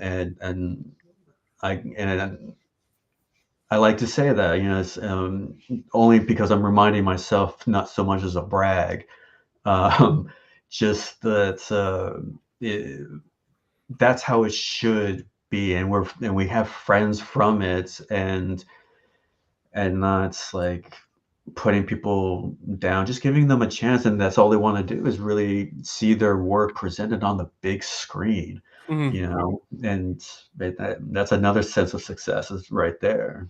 Just the fact that it happened, it went from a concept to reality. Yeah. And if it never gets seen again, so be it. However, folks, link in the description, get on it. It's all there. It's on YouTube for free as well. Go to Alejandro's website and it just takes you everywhere. Anywhere you want to go, you can farm out there. It's all easy to do. Yeah. So when do you reckon Last Executioner Into the Night? When do you reckon that'll be ready to go? It's in post production at the moment, is that right? Yes, and I like to think I've finally got the picture locked. And I'm working with the sound, and I still have to do the music, but I am shooting for next month, mid November, if I, you know, sacrifice a few hours of sleep, Ah, and sleep, sleep, flipping, yeah, yeah, it's overrated. I get yeah. it. Yeah, and that's what they tell me to get rest. I'm like, you don't know what I'm up against. uh, Uh, it's the same as this. People don't realize the amount of hours you put in. You don't even see the time go past. You're like, all right, that's me being up for 18 hours. Suppose I better get my head down for a bit. Oh, right, get to start all over again. Flipping wonderful. it's the moments where I do get like a nap in and then go back to what I did. It's like, who what is this? Who did this nonsense? I should sleep a little bit more. Uh-huh. But it's always good to, yes, breaks are, I learned that like uh the hard way, like to give myself some time away, and that's okay to give myself some time away. It's hard. I Delicate. feel guilty, honestly, if I'm not doing something or preparing for the next day or taking my notes or watching my next movie. If I decide to watch something random just for fun, I feel guilty. It's strange. Hold on, I'm not streaming this. What am I doing? Oh, you bad person. You know, That, but no, I you totally also get gotta you don't want it to be a 9 to 5. That's the whole point of being a creative as well, is you're different mindset and you're doing it for the love. And if you let it become a grind, like I think you said perfectly, don't look at the numbers. People that look at the numbers, that absolutely twists their brain. Look at the algorithms, looking at the likes and reaches, and the system's rigged anyway, so there's no point looking at it. Yeah, The you're not system's your rigged for likes. people with money to pay for advertising. That's what Right. they want you to do. So there's no point looking at the. Oh my God. Like when that whole idea came up, you know, when of paying ads on, it's like, we are on an ad. You are, how much free can you get when sharing your stuff, you know, and now you're Mhm. paying them to make you believe that all these numbers are going to be coming in and out and whatnot when there's no guarantee of it. No. You just, you know, and you, yeah, you just, it's, yeah, you're not your likes, you're not your analytics, you're not your clicks, you know, you uh like you're not your friends count, you know what I mean? Just like anywhere I go, and like people are in and out of my life, you know, and that's, you know, sometimes I grieve, sometimes I don't, you know. In the meantime, I still have to keep keep moving, Mhm. in some form or another. Yeah. It's that Yeah. drive, isn't it? It's like you can't choose to be a creative. That too. And I couldn't quit if I wanted, you Yeah, know. you if it wasn't this, I you'd be doing so something else. Just wanted to quit so many times. Yeah. Yeah, um and yeah, it is wild, and it's certainly part of your identity as well. Um and yeah, I can't think of wanting to, you know, do anything. But with I kind of want to go back to the struggles of an artist, and Mhm. and again, Dale Gibson. Thank you if you do watch it. Appreciate it. Let me know what you think, Actually, Dale, you could do a review on your channel. and then let me know how much money I owe you after watching it. Anyway, is I explain to people here, especially in the States, where artists are not uh, respected or taken seriously, as in when COVID hit, they did this like certain study, this poll of what would be considered essential workers, Mhm. and they at the end of it, it was like artists 4% essential. Keeping in mind that it was an artist that put the graph together. So, um, and that's it. But I know that there's other areas like I think it's Germany. Please correct me, someone, if I'm wrong. There is a German word I don't know, but it means life artist, and it just goes to show that an artist is just as essential to the public and to the world as any other person who's a feeding, bigger, who feeds the people, to the one Mhm. who makes the clothes and whatnot. Here, uh, like, oh, you're an artist, so you must automatically be suffering. You must Oh, that automatically the suffering, starving artist trope. Oh, oh dear, oh darling. fucking life. Just get fucked. It's so they don't. Yeah, those are just that's the Do smallest you, do examples that I have to you know put the up people with. that piss me off though? Is the artists that play into that trope. Playing that the stereotype comes from somewhere. So when you get somebody who's all flaky of, oh, I'm an artist. Oh, whoa, oh my trauma, my life. I'm like, oh, fuck away off and get a Right, grip. I always right. get worried when I do these things because, like, 10 minutes before the stream started, we'd never met, and I don't know what I'm going to get, and Yeah. it's always that bit of nervousness for me of, oh god, please don't be one of those people. I just couldn't, you know, I couldn't keep a straight face, and thankfully, touch wood, I've been lucky.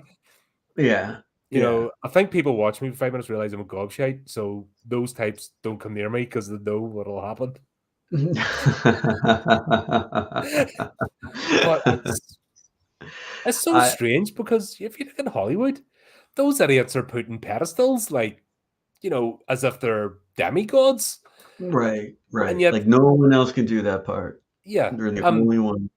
over here, same. It's a class system over here. It's okay. You Yeah. can be a theater, you can be an actor if you went to the right school and mummy and daddy, sorted you out and you come from the right family. That's okay. But anyone else, no, don't you dare. How get you back in your box? And it's Oh like, my. See, yeah, yeah. and you see Um, it in indie sort of. That's what I've been trying to talk about with folks, and they refuse to. I've seen a lot of it in the indie writing sphere, where people are trying to bring our pretensions into it, as in, oh, you've only got, like I said, oh, you're not a proper author, are you? Because you haven't blah blah blah blah blah, blah no words, beard, blah, and you're like, piss off, Says or who? you must have, Who? you can't. I've left a lot of those groups. It was a lot of Facebook group writing groups, and the sort of arseholes that you get. Like the crap I got in the first year of this channel because I was doing narrated fiction and just promoting indie artists. People would DM me and stuff and have a go. What are you doing promoting that filth for? They're not real writers. And it's like, fuck Okay. off. Who's If making everybody these write, rules up? if You somebody know? writes one story and that's all they do, and that's giving them meaning in life, and I read it out, big fucking deal. Who's going to die? Yeah. But Right. you get folks like that, and I'm just like, why are you like this?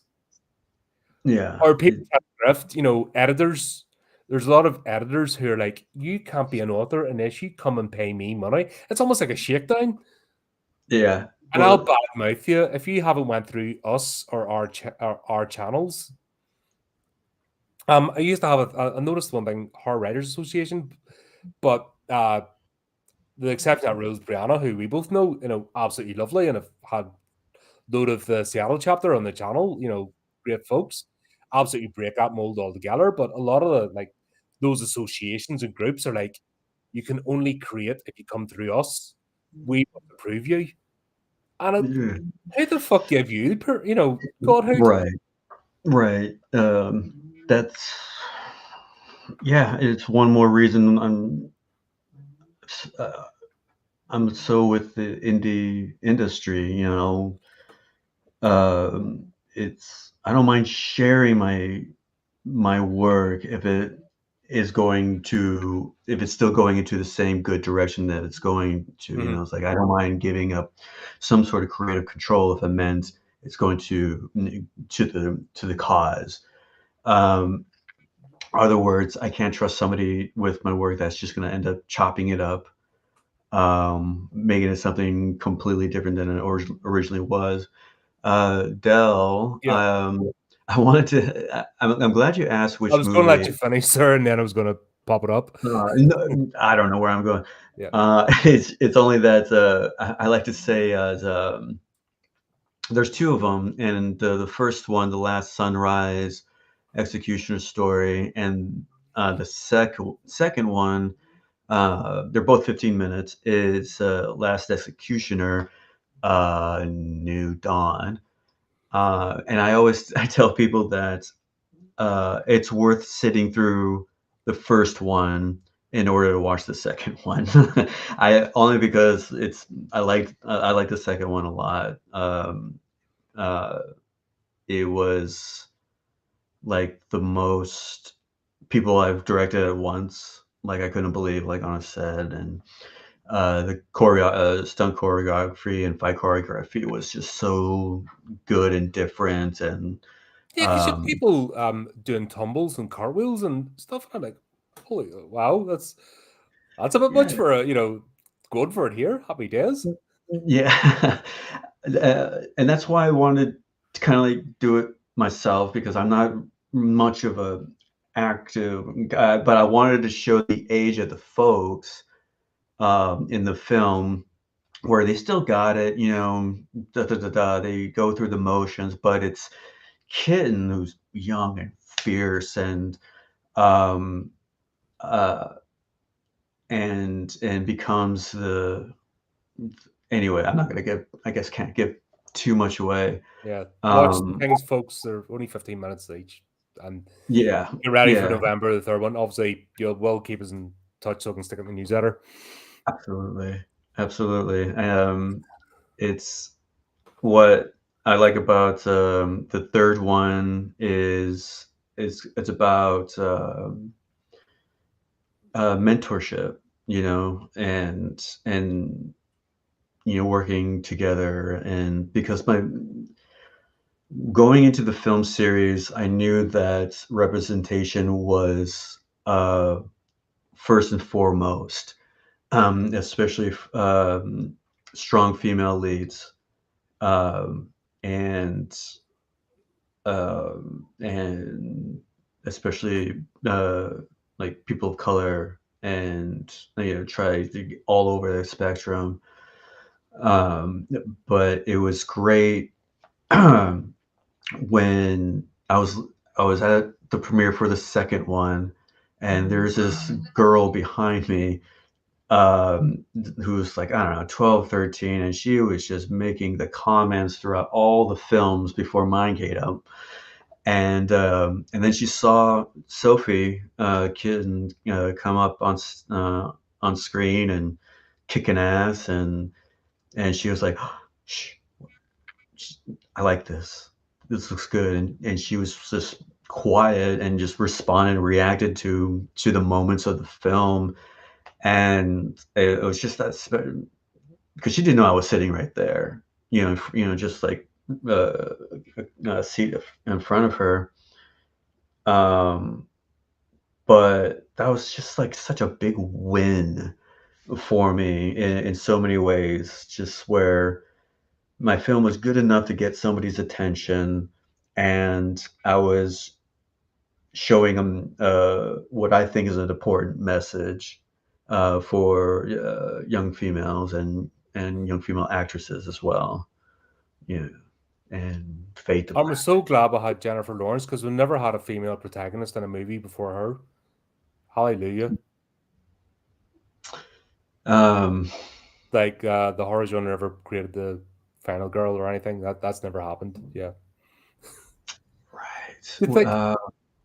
Do you not think it's more important just to tell a good story and then everything else can like slot into place? Is It box ticking depends on who's really a watching. massively important thing? Because that's what Hollywood does. And look at the shit they produce.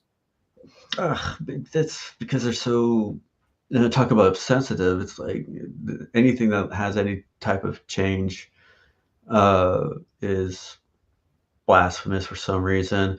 I just know that uh, from my own experience and with the people that uh, in my life and that have come and gone in my life, that they, you know, they love seeing someone that's like themselves up on screen, that, and it's amazing, like, how they didn't realize, That is such an that they were American being thing. under.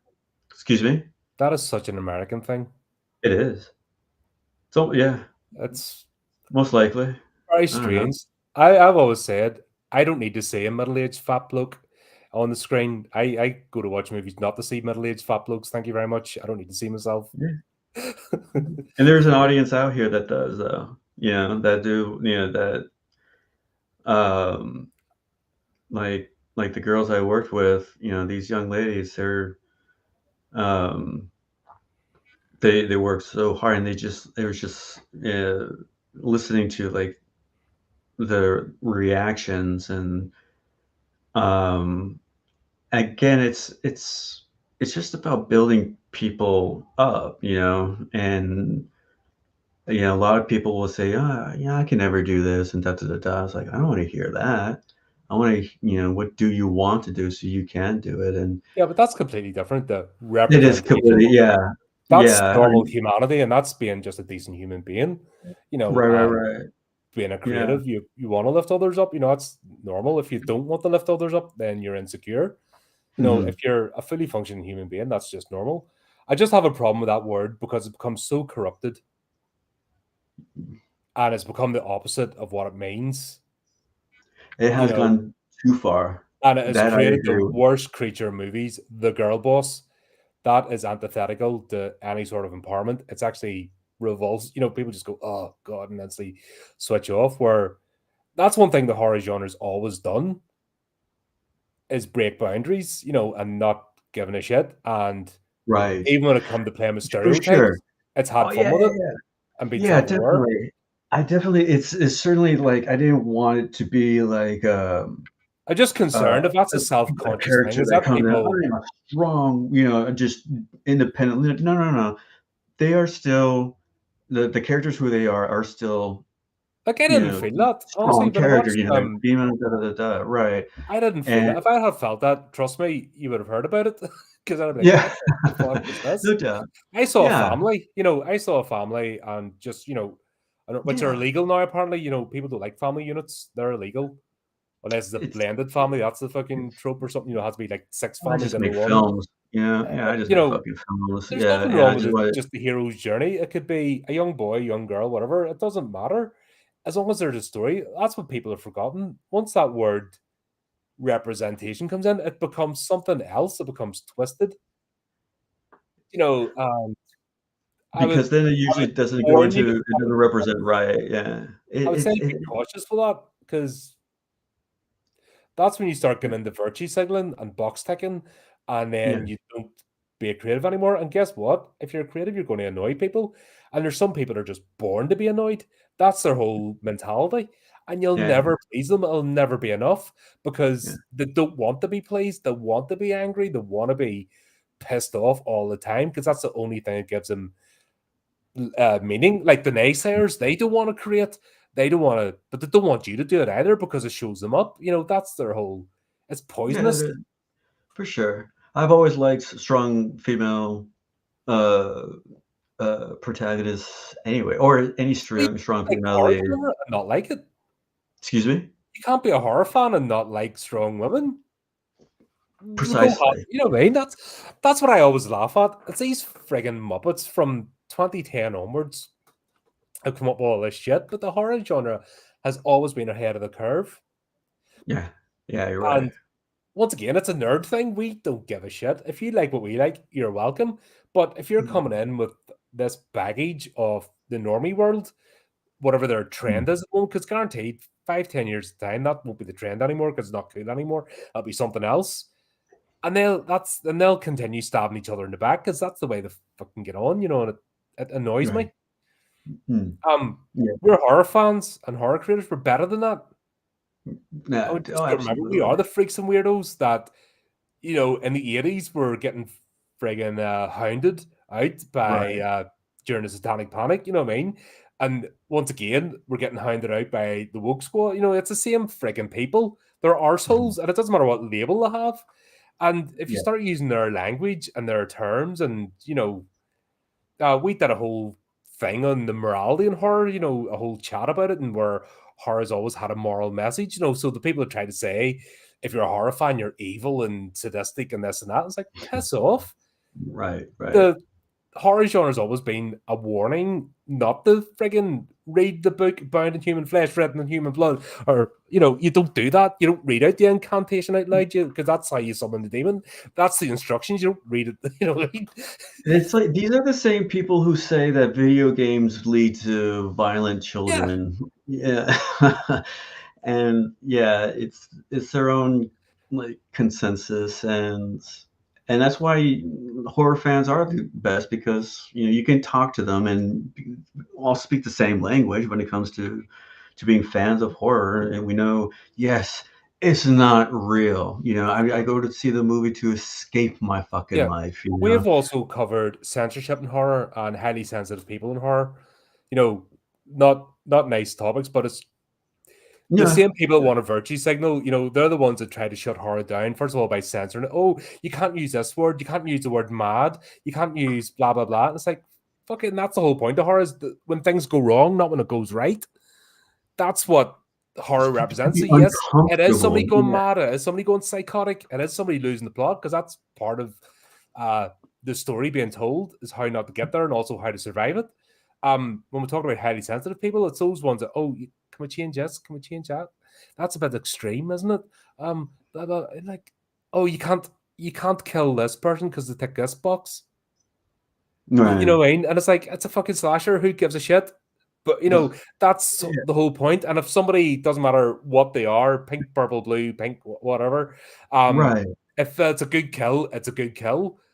Yeah, And if it's been a fun ride up that point, that's that person's ingrained in your memory. And it's not because of representation, it's because of good storytelling and a it's sense of genuine, desire behind to entertain the audience.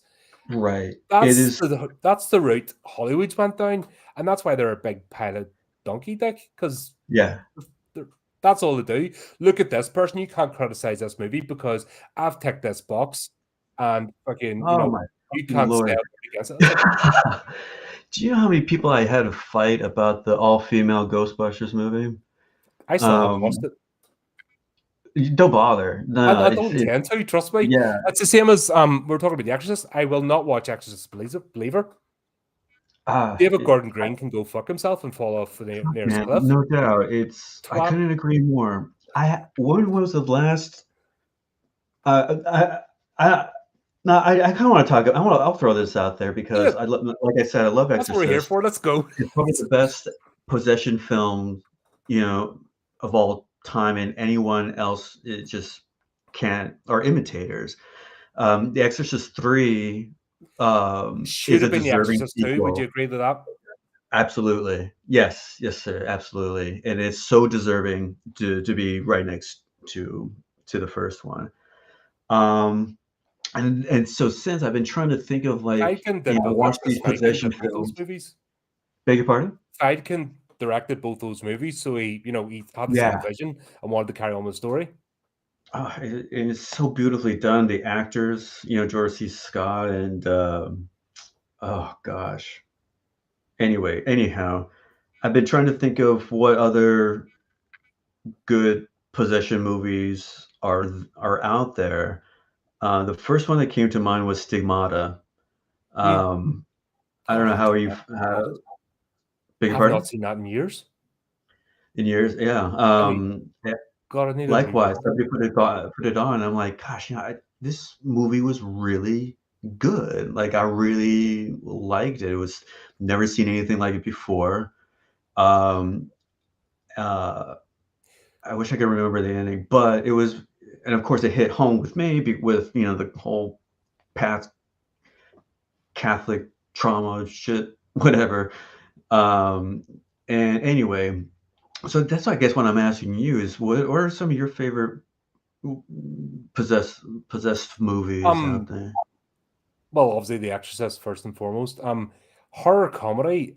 The Exorcism of 60,000 Feet is bonkers. I think that's a low budget sort of production movie. It's absolutely hilarious. Yeah, It yeah. just takes the whole genre. It takes Airplane and The Exorcist and just smooshes them together, and somehow it works. There's a recent Was it one there by Russell Crowe was the lead on it, The Exorcism, not the Pope's Exorcist because he did two within a short period of time. right? The Exorcism, where he's playing an actor, an Yeah. alcoholic, recovering alcoholic actor, who's Is that finally given a gig to be in yeah, a possession movie. Almost like the house. It's almost The Exorcist. Wait, it's The Exorcist without being The Exorcist, but yeah, it's an yeah. actual real. That was cool. All right. Yeah, because I saw that too. I was like, what? He Apart just from made that, two? the rest of them are so rinse and repeat. Like Very it's actually next to the found footage. It's one of my least favorite genres because once you've seen The Exorcist, you can't really go anywhere. The right. story's been told. Yeah. And It's also everyone is the same trope. Defrocked priest who has lost faith yeah. gets called back for last mission. Demon beats him up. Find God at the last minute. Beats a demon. The end. That's basically every Exorcist type movie. That's I don't do a lot of them on the channel or Yeah. because, like I said, it's just there was Especially when one called The Old Ways. I don't know if you've seen that. It was a Mexican movie, it's on my list. right? And it's oh god, what's the? It's the mix. It's not Catholicism. It's sort of like branched off from it, still using some of the Inca traditions. Yeah, Do you know yeah. that religion or practice? Um, There's a name for no, it, I know what you mean. It's like really and it's branched the one into with the like a deep, skull. They have the skull totems and the candles, and right, yeah, basically that. American tourist goes across the border to Mexico. Actually, she's going to find her friend because her friend went there. She's possessed, and they actually use those traditions and rituals as an excellent and brilliant. I was gripped. But apart from that, the rest of it are all exactly the same. it's so yeah. Especially when like ah, I don't know why why it's important to me, but the body counts. It's just like Exorcist is one thing because it's not about the death toll or anything like Mm. that. And then you get to films like The Conjuring series. I'm not a That's seriously. for, but Blumhouse does that well. It's for normie audiences. That's your gateway drug. That's for That is your younger PG people. 13 there. Yeah, that's your nice, safe horror movies to get people invested in the genre. Yeah, Um, oh my no god, I body love telling count. this story. The Nun 2. Uh, I went to the cinema and I was only doing the 40X thing, you know, the one with the moving chairs and stuff. Oh yeah, yeah, yeah. Right. So I'm in this and it's like a rocking chair. And they're starting you off and they're doing all this to like take around. I was out for the count. Like there's people going, "Ah," and I'm like, and then someone go, oh, there's a priest on fire. Oh, right, okay, I'm awake. Chair. There's something happening. Like I literally got rocked to sleep during that movie. Yeah, yeah. Oh, But that's hilarious, they do and what I they don't do. blame you. Yeah. Yeah, And it's so boring. I don't get excited about them, but I understand what they're there for. Yeah, no, of course. No, So absolutely. I'm never going to Um, slag people off for enjoying them. You know what I mean? You do you. Uh, because I like the Insidious. The first mm, 2. Third one was okay. The Red Door was a oh joke. God, that I oh didn't once finish it. again, um, that scene on the bed where the puppet like vomits. I was out of my seat, buckled with laughter. I was just like, no. It was like scary movie type stuff. Yeah, yeah, yeah, yeah. You could see the tree just go. There was people squealing. I was buckled. I was bent over. Like my ribs were sore after that scene. It was just Yeah. so ridiculous. Yeah. Um, yeah, you're absolutely right. But anyways, Insidious, what I did like is the actors are fine. The the jump scares were different, Mm. but I anyway, like to follow I'm on not to. gonna. I like the concept of it not being a person, or sorry, Yeah. not being a building or a location, but actually latching on to the person. I like the sort of drama, but also like the follow through story in the part two. So it wasn't contrived. It was actually, oh, here's a spirit you brought out. Now they're going to wreak havoc, and it was actually fall through quite well. And Mhm. then obviously part three onwards it became cash grab. You know, they did more than enough for the first two stories. They could have left it, but then I suppose that's the nature of the beast, isn't it? With studios and so forth. Yeah, yeah. They always think the magic is in the third, and anyway, yeah, it's Hollywood. Another thing that when making the films is I was because I don't like the Hollywood endings. I Mm, hate it's and you'll see in my films though that sometimes always doesn't work out, and I really like that. The It's so important for my characters, to start one way but change into someone completely either grown in some sort of way or just not the who they hero's were when journey. they first started. Well, Yeah, sorry? the hero's Yeah, journey. You know, the basics pretty of much. most storytelling. Yeah, yeah, that absolutely. And they could be changed so many ways and factors, not just, being a hero, but being the victim, Mhm. and being the one that's not nobody listens to when they're telling the truth, kind of thing. Or yeah, just better than who they were at the beginning. Because if they're still the same person, it's like, man, what did they learn? Yeah. Nothing. So, but with that being said, the Hollywood endings is um,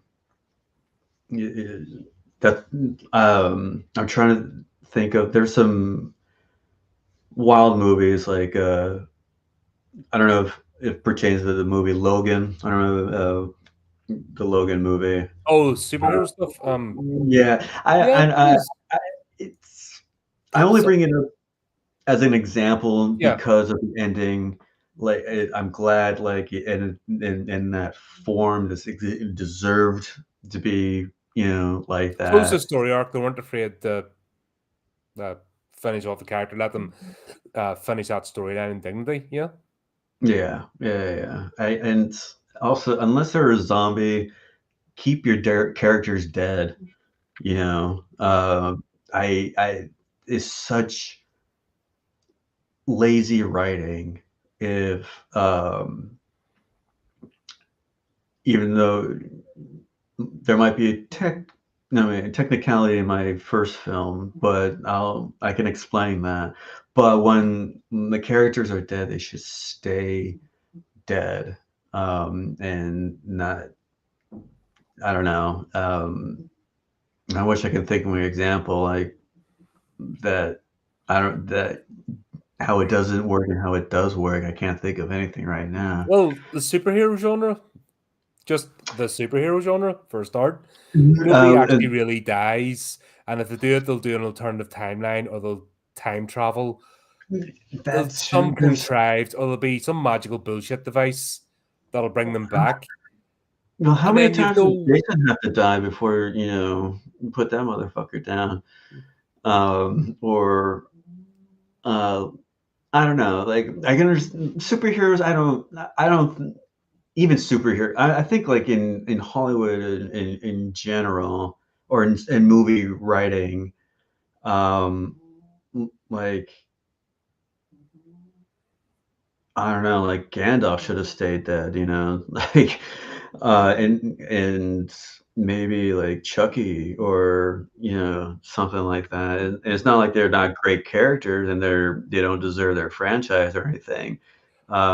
Chucky Sometimes fell off characters. a cliff. That just became goofy. Which It one? started the Child's Play series. Yeah, It yeah. started, you know, what I mean, there were tight dramas. The first two anyway. The third one was a bit, what's going on here? But the Uh, idea of Brad Dourif's Chucky, Charles Lee Ray, the fact that he used voodoo as a temporary fix, and then he realized he's born. That was a cool, interesting storyline. yeah. And the fact that he's like, "Oh shit, what do you mean I'm bonded to this thing? I'm tied to it." That was interesting. But then they just There took it was off. that I watched the the first series paranormal. of that TV series, and I was bored to tears. I didn't even review. It was that bad. I didn't even review it. Yeah, I'm yeah. like, what the hell is this? We're 4 episodes in, not one kill yet. What's the point? Oh, we're talking about kids' feelings and teen shit as opposed to us in a slasher series. What the hell is this? Right, right. There's so many different ways to go about it.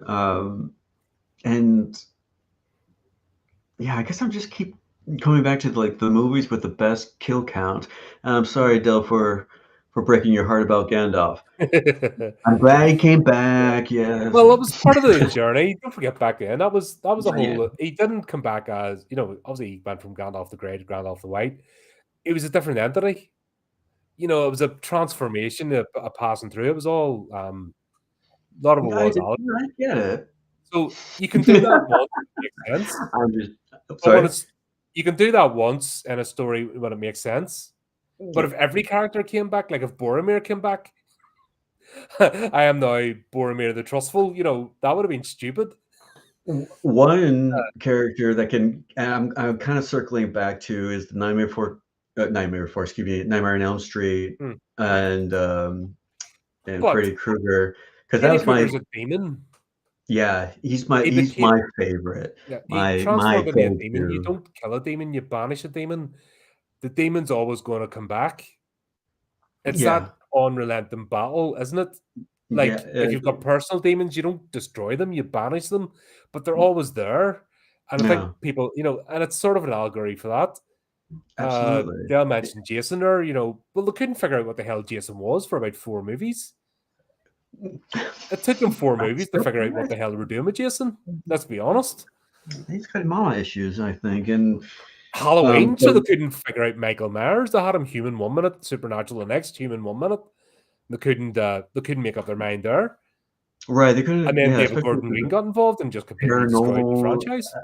right? Even with Child's Play, when they introduced the voodoo, gave us the like he's not just some dude who knows some powers. Like there's Mm. that deep paranormal connection, to explain to the audience.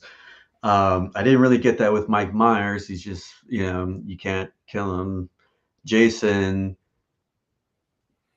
he's a curse on the lake until he's in either New York or space. Oh god.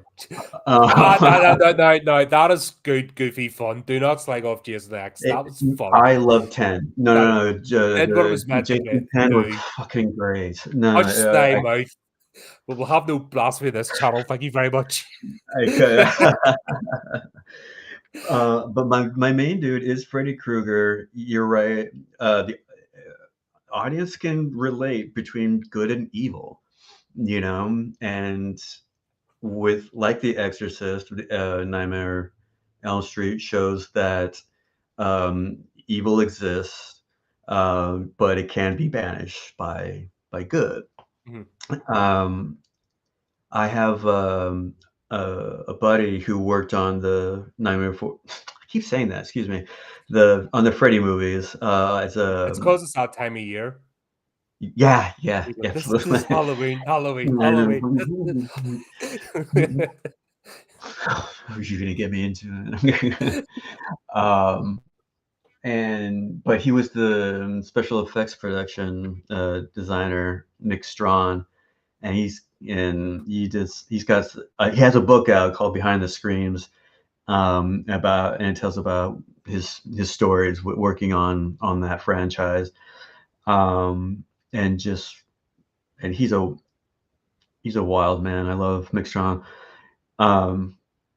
and it's just, man, talk about ma- making movies you love with little with what you've got. And Nightmare on Elm Street, like Texas Chainsaw, it's a great indie movie. They're great indie movies, and not just horror, but they're just great indie films.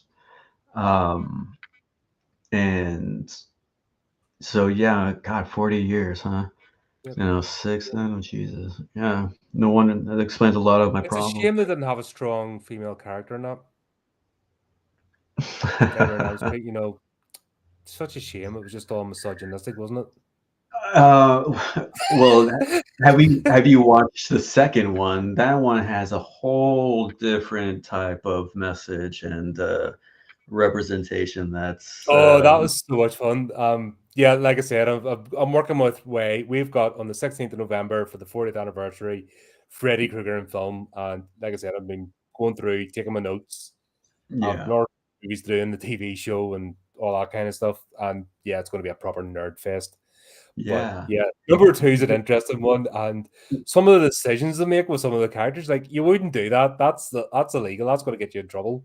But There, it was there's the a 80s. whole there's a whole documentary about the making of that movie because I believe one of the actors was really gay and he didn't want to A be gay outed. actor? Really? Yeah, I know. Can you believe it? Holy I mean, don't shit. tell anybody.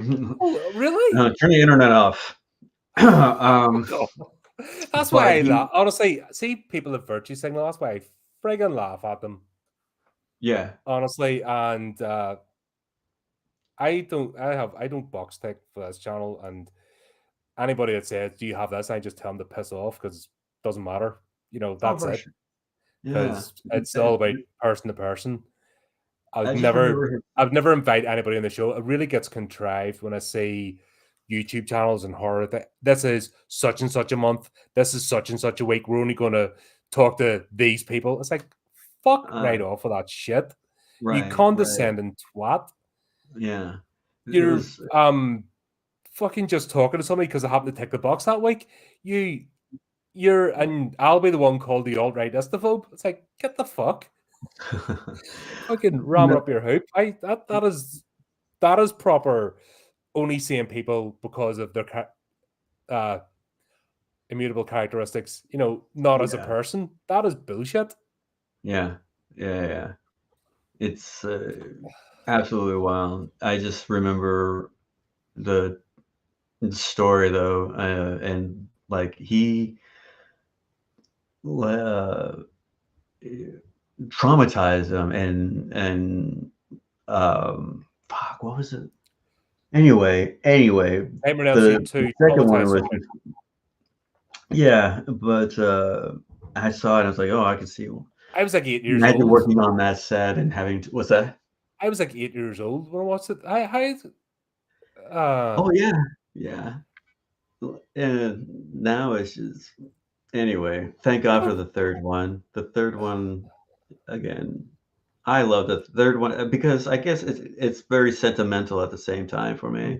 And I watched it again with my son for the first time, uh, and we were like, "Wow, that really held up." Like he was like, oh, "Lawrence Fishburne, oh my god!" It's like, yeah, he was a puppy then, yeah, but he's a fantastic actor, yeah. Max. And That was his character, Max, the orderly. yes, that's right. Um, the puppet scene with Yeah, but attendant. he was never actually directly in the same room with Freddy. I don't think he was, huh? No, he Did was always he came in like with Kristen, welcome to prime time, bitch. It was the aftermath, but he was directly, almost indirectly responsible for that because he didn't send her back to her room. you're right. He's the real villain. Yeah. X. Yeah, the whole time. He's one of them orderlies that bet he was taking bribes. He just had that sort of, I'm here to do a job, but also not being, because oh god, you could end up joining in this stream because let's get turn into that. I've a whole series of conversation about that. That's something else, especially with the sign of the times. And once again, horror fans, oh, they're all this, they're that, the sex, oh, the violence, that attitude. Yeah, it's the only reason I mean, they go in to watch it already hating it, Mhm. you know, uh, especially if someone's just they know where they stand on horror, and they already know that they are very selective and finicky with their horror, that they shouldn't even be watching horror, except for what The Conjuring, like we were talking about, even something safer than that on Lifetime, or I don't know. Scream fans. Yeah. Scream fans. Stand by for the chat to explode as they all descend upon me. It's yeah, I think it's what do they call it? Piss on it. I don't know. I don't have time for the especially when the type of people who want to just shit on anything that's horror or whatnot. It's worse when they're trying to convince you or convince me that Mhm. I'm wrong, or or even somehow be shamed by it, or some nonsense. Like, who are you to delegate, the who gets to watch these movies, and what do these movies have to do in order to be watched? But it's just like there's no fucking rules to it, and you're watching something that scares the shit out of you. They're doing something right. Mhm. If you feel uncomfortable, there's a reason for it. It's because the actor wants you to feel that fucking way. Um, and trying to rewrite the character around the actor is so insulting to the writer. Mhm. It's like, if this actor can't play this character and wants to change it in a way that's more comfortable for them, Yeah, that's you're not not. acting. But then Yeah, that's that's not acting. that's the civil servant attitude of the mainstream studios. They're civil Mm, servants. They're more about their unions and their rights, and they're going through the motions as opposed to absolutely. actually creating. Yeah. Which is No why artist. on here, support your indie creators. That's all. If I have one message that I give out in this channel, it's support indie creators. What's the worst? Most time you're paying the same price as like a stupid cup of coffee with whipped cream in it. The support a project, or it's a bit of your time. You know, Mm, you'll you'll spend the same on crap of people that don't give a shit about you. Why bother? Why do that to yourself? And if you do, fair play to you, but don't come on and slag off somebody who's trying, right, because it doesn't right. happen overnight. It takes a while to craft any sort of art.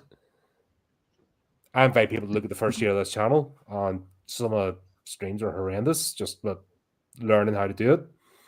That's Mm, part of growing.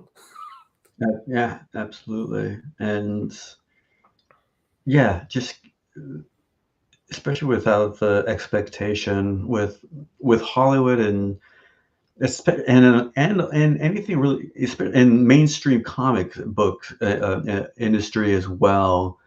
Like not all editors are artists. Mhm. Editors are looking for the one. Can you draw like Stanley? Can you draw like or Jack Kirby? That's who they're looking for.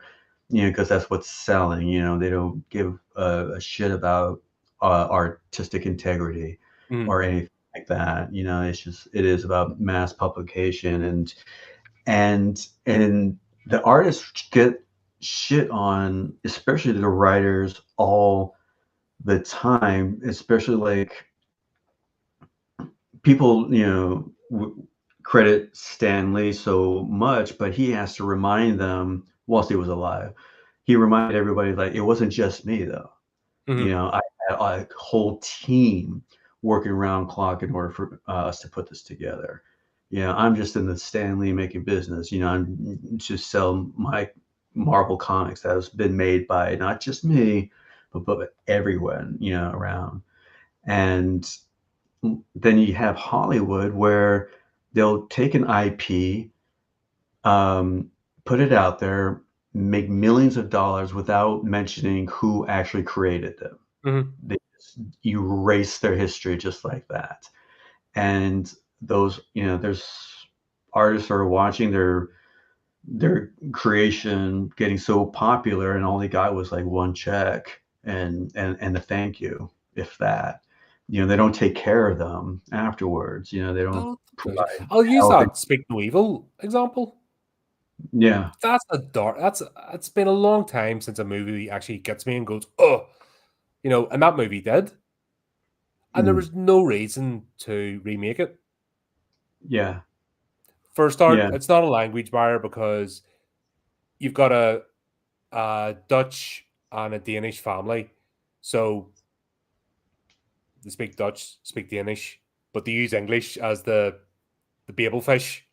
So there's Yeah. scenes that they're speaking to each other in English, so that's fine. But when they're having like a quiet whisper, they revert back to their own language, sort of back, and that adds to the tension of the movie. Yeah. And And the realism of it it. doesn't always get translated. Some of it got translated, some didn't. So that was a personal choice of what do they want the audience to say or what do they not want. It was all part of that. And they just spoke the language. But like the thing, if the thing would have lost its whole uh, mystery if people spoke Norwegian because of the opening scene. That Mm. dog's an alien, shoot it.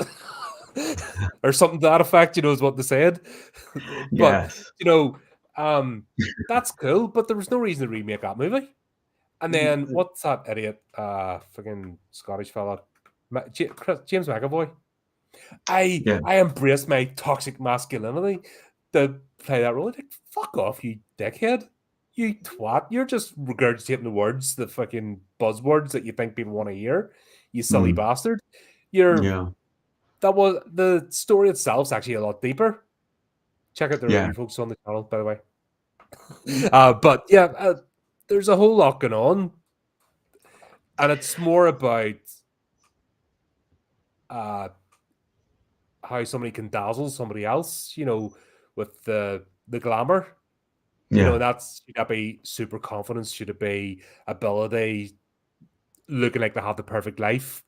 But that's down to the only reason. Like, why do people get conned? Why do people get scammed? It's because there's an unhappiness. There's an empty hole, Mm. Yeah. Yeah. and they want the easy route to fix it. They don't want to take the hard. Like being a creative, like people want to sign up to. You see it now using AI, Mm. not as a tool but as a crutch. Mm. and they don't want to learn the craft. So people are trying to use AI to write books, to draw comics, to even make YouTube videos. They're trying to do, AI voice and that because they don't want to actually learn to look into the stupid round thing, speak into the other stupid round thing, and actually, communicate with people. They don't want to Yeah. take the time to develop those skills to bring somebody on to your channel and actually have a conversation with them. They don't want to do that. They just want to press a button and it'll all come to them without the work. And they're the It's same people that will slag you off for trying. I I have this conversation with my wife a lot. She knows where I stand with AI and creativity. Um, and I'm adamant against it. Um, I understand like technology is meant to be used as a tool. It's like like it took me a minute just to get used to drawing digitally on an iPad, Mhm. from pen to paper. It's like, gosh, this is too easy. This is just too easy for me. I can use all these types of brushes and make a lot and make people think that it's done by hand, da da da da. But got used to it. Obviously, I just can't beat them, join them, kind of thing. Um, and then though, uh, somebody showed me, this picture. I was like, "Oh, that's really cool. How'd you do that?" And it's like, "Oh, AI, whatever." I'm like, "Oh, that's great. You just took away 100 people's jobs just like that, including mine." You know, um, and especially when it's all based off stolen images. Um, and there is no one like It's managing this. it's rendering Yeah. whatever's there. But then what they're doing is that why they're putting the tools out free is so that people are teaching it how to program. I'm That's sorry. what they're doing. The reason Yeah. they give out the tools for free is that they're getting, you couldn't pay for that research team. Mm, If you think about it, yeah. if you've got millions of Yeah. people trying to do it and then they're using their vernacular, their language, and their descriptive words in a certain way, that's all getting fed into the algorithm. And you could not pay for that, level of research Right. apart from Right. giving out a tool for free and letting people use it. And then eventually people just get replaced. Like they're even talking about it. The whole actor strike thing was, oh, I don't want AI using my image. And now it's coming out, they're selling their image to AI. So the same people who were complaining about it a couple of months ago are Yeah. now selling to the AI as long as they get their little wad of notes in the back pocket. Don't give a shit. Yeah. It's It's a tricky one. We're in a interesting, tricky time.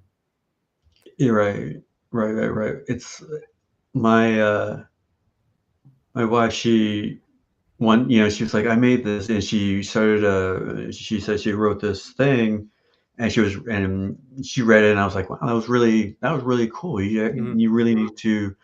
She was like, well, I had help with, AI. I'm like, oh, and like suddenly this wave of like, all that awesomeness that I just felt, Mhm. especially for something that sounds so fucking great and creative, suddenly was just like gone for me. Like I was like, oh, like almost like it was tricked or something. Like Yeah. Like, like the Dorothy behind the curtain, mhm. Oz kind of Sees the thing. wizard. He's pulling the levers. It's the magic's gone. It's like seeing Exactly. the magician's trick. Penn and Teller come sail close to the one with that with ruin magic Yeah. because they just Yeah. go that wee bit too much, the revealing the tricks, Yeah. and that's a classic case of I've made it, I'm pulling the ladder up sort of thing. Hmm. Hmm. But I don't know. I think we'll get through it because look at mainstream media. People don't bother. People have Hmm. lost excitement for movies, lost excitement for going to the cinema. You know, it's not. But look at conventions. Yeah. I don't Yeah. think I don't think there's ever a convention held where there's real people and they're ever empty. Right. Right. Right. Right. There's a yearning for that connection, and that's what we try and do here. We can't replicate this in AI. You know, just two people meeting and talking about a shared interest and creativity, and just couldn't write this script. You know what I mean? Yeah. I don't know what we're going to talk about at the start. That's why I like it. It's like meeting in a pub, we just having a chat. Right. No You'll agenda. never you'll never replicate that. You'll never program that, and I think that's what we need to hold on to. Yeah. No, I totally agree. Absolutely. You're absolutely right.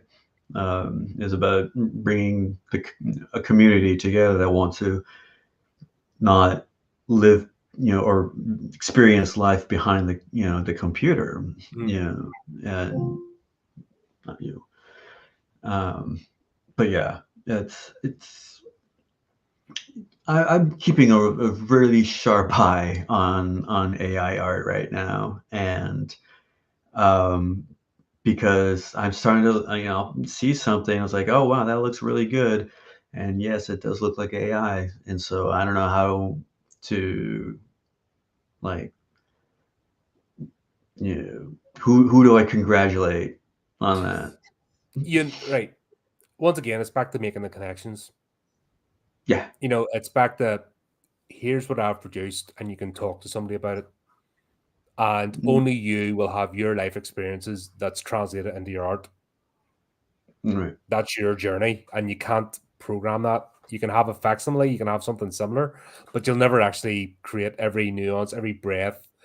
It could be a random breeze one day that's what's triggered a memory and set you down a path of thought. You can't, and that's what people look for. And that's, once again, it's part Mm, of the human experience. You can't, all you'll do is dull it. And there are dullards out there. You'll never reach them anyway. So don't waste your time. If you're all about the quick and convenient, you're not going to be an independent creative. You'll just be join the corporate wherever you fit in and sit in your cubicle and just pump your time in and get on with it. That's what that's for. But the people that sort of come on here, the people that meet you at conventions, they're looking for something else. And as long as mm. you can maintain your integrity, that's what I was looking for. Sorry, I was nearly. Yeah, We've yeah, been chatting for yeah. 2.5 hours. Stop saying I didn't realize Wow. time's going on. Sorry for keeping you. I warned you what these things are That's like. great. No, that's fantastic. Yeah, just as long as you maintain your integrity and people know who you are, and you're not just a series of buzzwords, but when people meet Alejandro, that's who they meet. We'll mm, be all right. yeah, yeah, I completely agree. I I wore this shirt specifically for today. This is my favorite band of all time, Mhm. and been a fan for a long time. Like, I can take you places. But what I carried from this band is the punk spirit that's, to go against, you know, corporate, you know, nonsense and lifeless mainstream shit. Like, uh, they did everything on their own terms. They and that's kind of like what I'm trying to carry through with my art and whatnot. Where um, yeah, I'm just gonna do things on my own. I'd rather be indie and make my own shit than have it just be handed to someone who has no uh like heart for the creative process whatsoever. As Mhm. long as it can fit in this cookie mold, that's it. It's no, it's indie is punk rock to me, and you'd have to be. Being an artist inherently makes you a rebel. It inherently makes you an outcast because you have to be the one to like show that hold that satirical mirror on what on what's bothering you, not just like the whole world or whatever, but the Mhm. world that's in front of you, or at least for me, speaking Yeah, for as I myself. said, your journey will always be your journey, same as mine. With you can't replicate that. It's the whole nature versus nurture thing. It's still that's what makes it Mm. interesting. That's why it'll always be unique Mhm. because when Mhm. it comes from a person, a personal place, then it's always going to have its own flavor. Yeah. Yeah. Absolutely. Mhm. Well, I suppose we'll wrap up and let you. Before people think I've kidnapped you or anything, but I suppose the important thing is after Last Executioner, what's next in the horizon? What have you got planned? What's in the pipeline? Yeah, after this, 3rd film, I'm going to be going back to, comic books. I miss drawing a lot and making comic books and finish off the Leather of the Whip series, and, uh, because that's been sitting for a long while and, um, like, for almost 3 years, actually, and, so I'm looking forward to getting back into that. And then once that is wrapped up, I'm going to be starting another comic book series that it's a little hush hush right now, but I'm really excited about it. Yeah. It's not so much horror this time, but more of an action, like not even action, but what I'm trying to say, like suspense. So like I'm trying to do like a detective story. Mhm. I love to do a good detective story and whatnot, but some exciting stuff on the horizon right now. That's kind of like what I've got going on, and maybe have a beer. I don't know. We should have a beer, you and That'd be a great I. plan. Love it, love it. And thank you so much for having me on here. No, I really, really appreciate it. Make me feel like a big shot. I really, it's one of true. this channel was no, no. Honestly, mate, I appreciate you coming on and being so candid. That's what it's all about. We just give people a little snapshot of the person behind the work, and we just have fun and the usual. No, And links are in the description. Get on that. Start picking stuff up. But Alejandro, thank you very much, mate, for coming on. And thanks for everyone in the chat, those that joined in and were watching. I see yous. And just even say, until next time, keep up to date with the channel, do the typey clicky things, and remember to keep it creepy, keep it horrific.